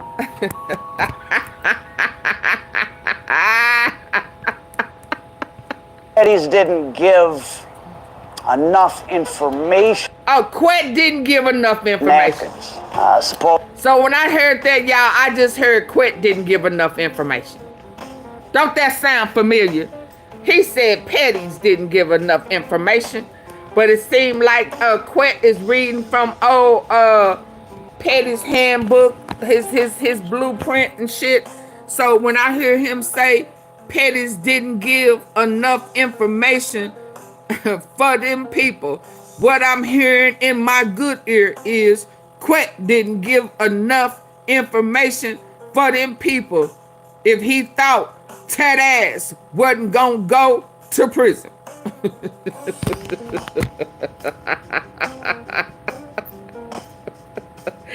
I ain't gonna stop no more. If he knew he couldn't run forever, Petties said, I knew. But in the end, Petties didn't give enough information to get himself out of trouble. Maybe he did like a lot of guys does. He sort of tried to talk, and then he had second thoughts, and he gave him old information. At one point, I was trying to look his name up in Bureau of Prisons. It wasn't appearing, but now it does. As the story goes now, the feds offered to change his name in prison and hide his family. Hold on. Don't that sound familiar? Don't that sound like what they was doing or trying to do with Quet? And he was giving them information. Shit wasn't enough.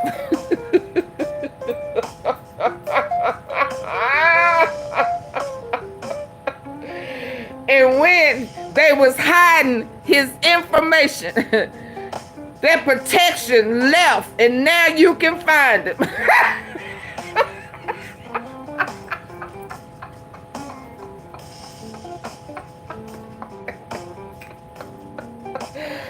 Didn't I say coming in today that our bets was off and Quet ain't protected no more?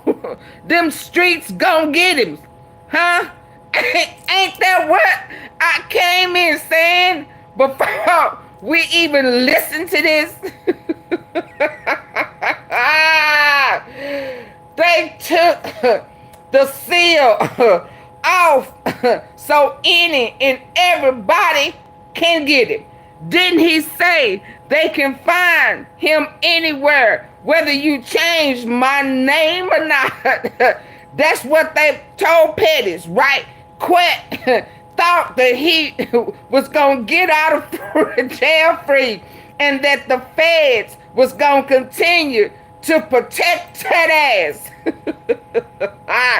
But Friday, the 13th came and he didn't sign the deal. And they said, all bets is off. And Nick, you are on your own. Y'all done took my voice today. Oh my goodness. He done played himself.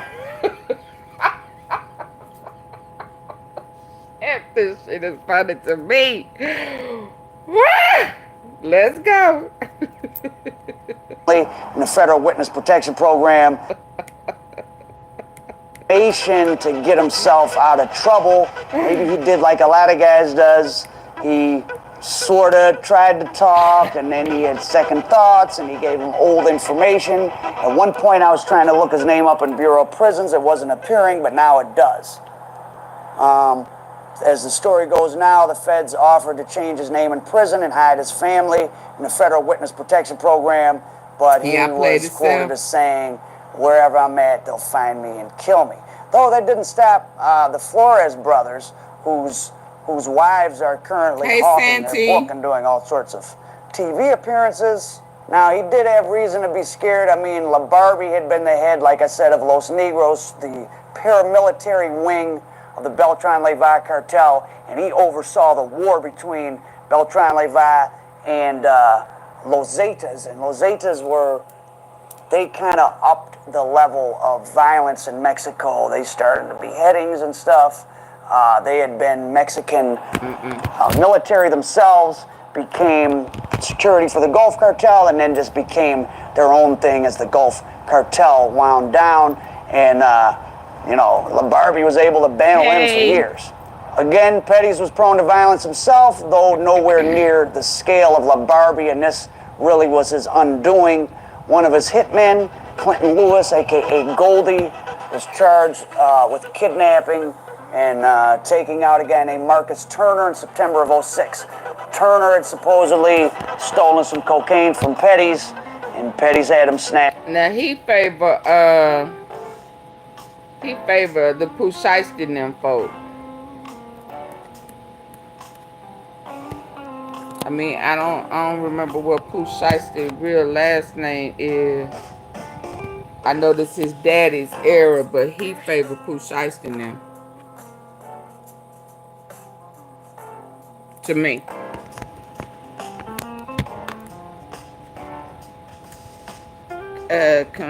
Confess killings, cause shots with family protection. Yeah, he favor, I don't know if it's them ears, I don't know, but he favor Pooh Shiesty, and I know Pooh Shiesty daddy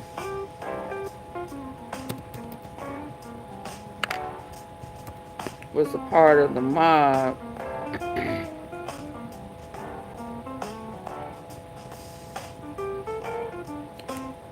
Okay, so I done heard his name up in here. He looked just like Pooh Shiesty.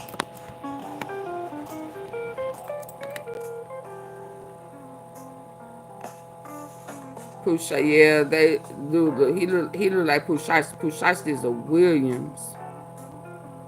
We hear some Williams up in here too, but that guy look like Pooh Shiesty.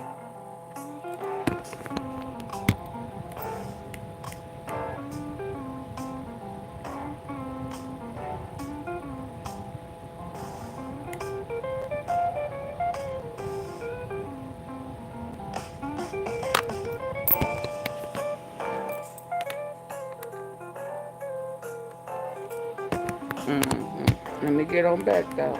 Let me get on back so I can, what time is it?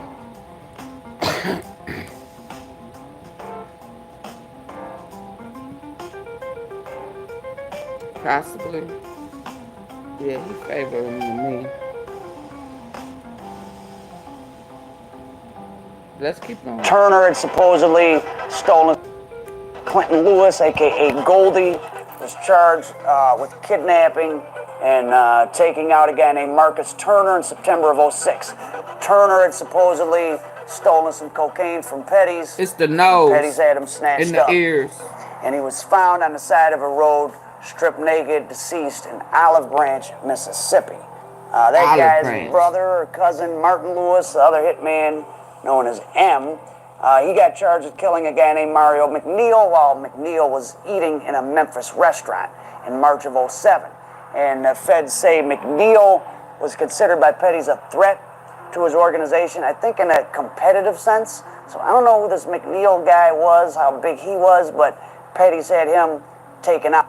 As for Craig Petties himself, maybe he tried to make a deal, maybe he didn't, but by the time 2010 rolled around, Barbie himself, his former connect to the Mexican cartel system, he was in custody, though it took about 5 years for them to get him to the U.S. And in 2018, Barbie received 49 years in prison for cocaine distribution and money laundering. And interestingly enough, Barbie definitely tried to cooperate for a long time, and he played himself kind of because he could have got a much better deal, but he drug it on so long his information got old. They didn't need him. Oh, so as for Craig Petties, the gavel. Ain't that what happened to Quint?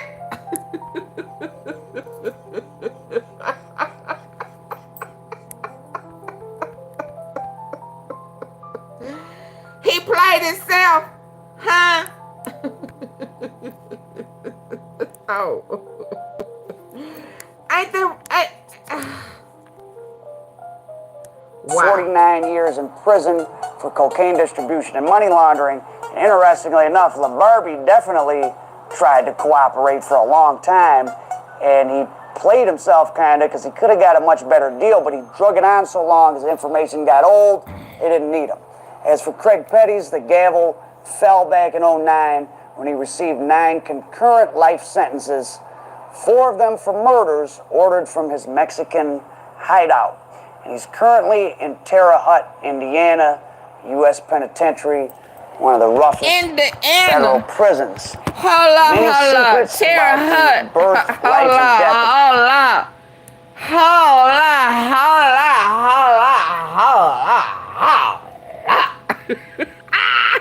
Hey, that was Jerome. Wasn't that Jerome in the house? I say Jerome in the house. Hold on. Where was Straight Drop and Shundell caught?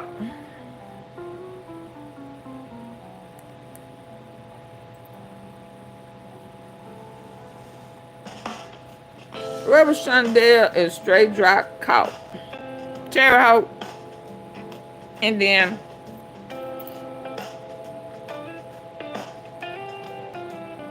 So many similarities. U.S. Penitentiary, one of the roughest federal prisons. Many secrets about the gavel fell back in '09 when he received 9 concurrent life sentences, 4 of them for murders ordered from his Mexican hideout. And he's currently in Terre Haute, Indiana, U.S. Penitentiary, one of the roughest federal prisons. Many secrets about the birth, life, and death of Craig Petties' criminal enterprise are still hidden in secret court files that are sealed and made. Oh, quit, baby. To be sealed forever, according to the U.S. federal prosecutor. I would imagine because in a case this large and so connected to the Mexican cartel system, that there's a lot of secrets that would be very dangerous for people in politics in Mexico for sure, perhaps even in the United States, to get out. So that was a little bit of the tale. Now, Craig Petties. So listen, and the funny thing about this is 2 years old. And since then, the Sinaloa cartel done been well, I can't say fully brought down, but the leaders, El Mayo, El Chapo's sons, they done got caught in Texas. They plane mysteriously landed in Texas, right after the big bust in Harris County, with the chief of police being fired and the big bail bonds raid, and the smuggling and trafficking through Harris County Jail with that man, the plug in prison, sitting with $40,000-$50,000 on his books. The Edmund Rayford guy got out of prison when he had multiple life sentences. He working with the Fed because he done infiltrated federal prison trafficking before. Quit tied to YOUNGDOLPH murder that's tied to Houston, Memphis, and Georgia. Hello. Plus some, and Florida, where they've had them big human trafficking busts. We know that somebody affiliated with some heels at the cookie spot, the cookie girl, paid campaign to get that, what's her name, Destiny Plummer, out of jail for shooting at the man who took out her mama, and then she turned right around and got busted in human trafficking, pimping and trafficking a minor by way compliments from Raven.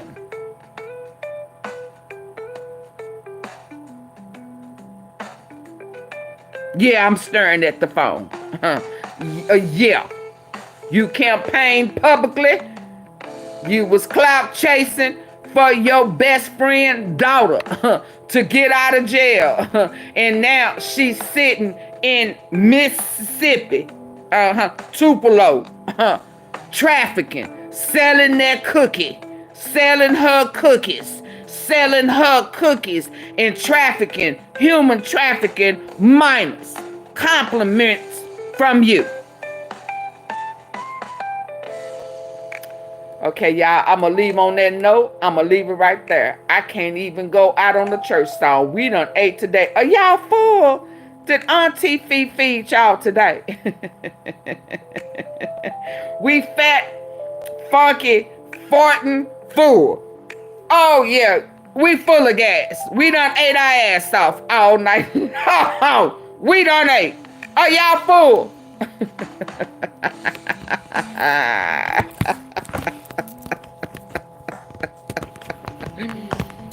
Okay, y'all, I see y'all tomorrow. Yeah, bye, everybody. If I can't call y'all out by names, I's tired. I done preached the sermon. I's tired. I have to go rest my vocals.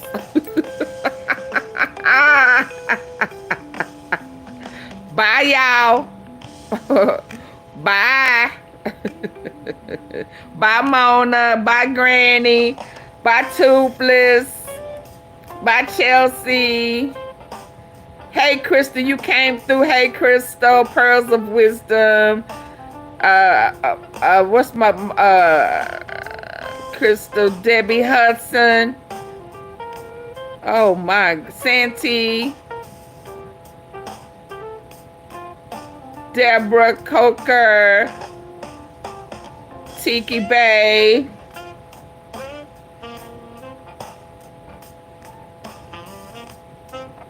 Y'all, please go support Toothless.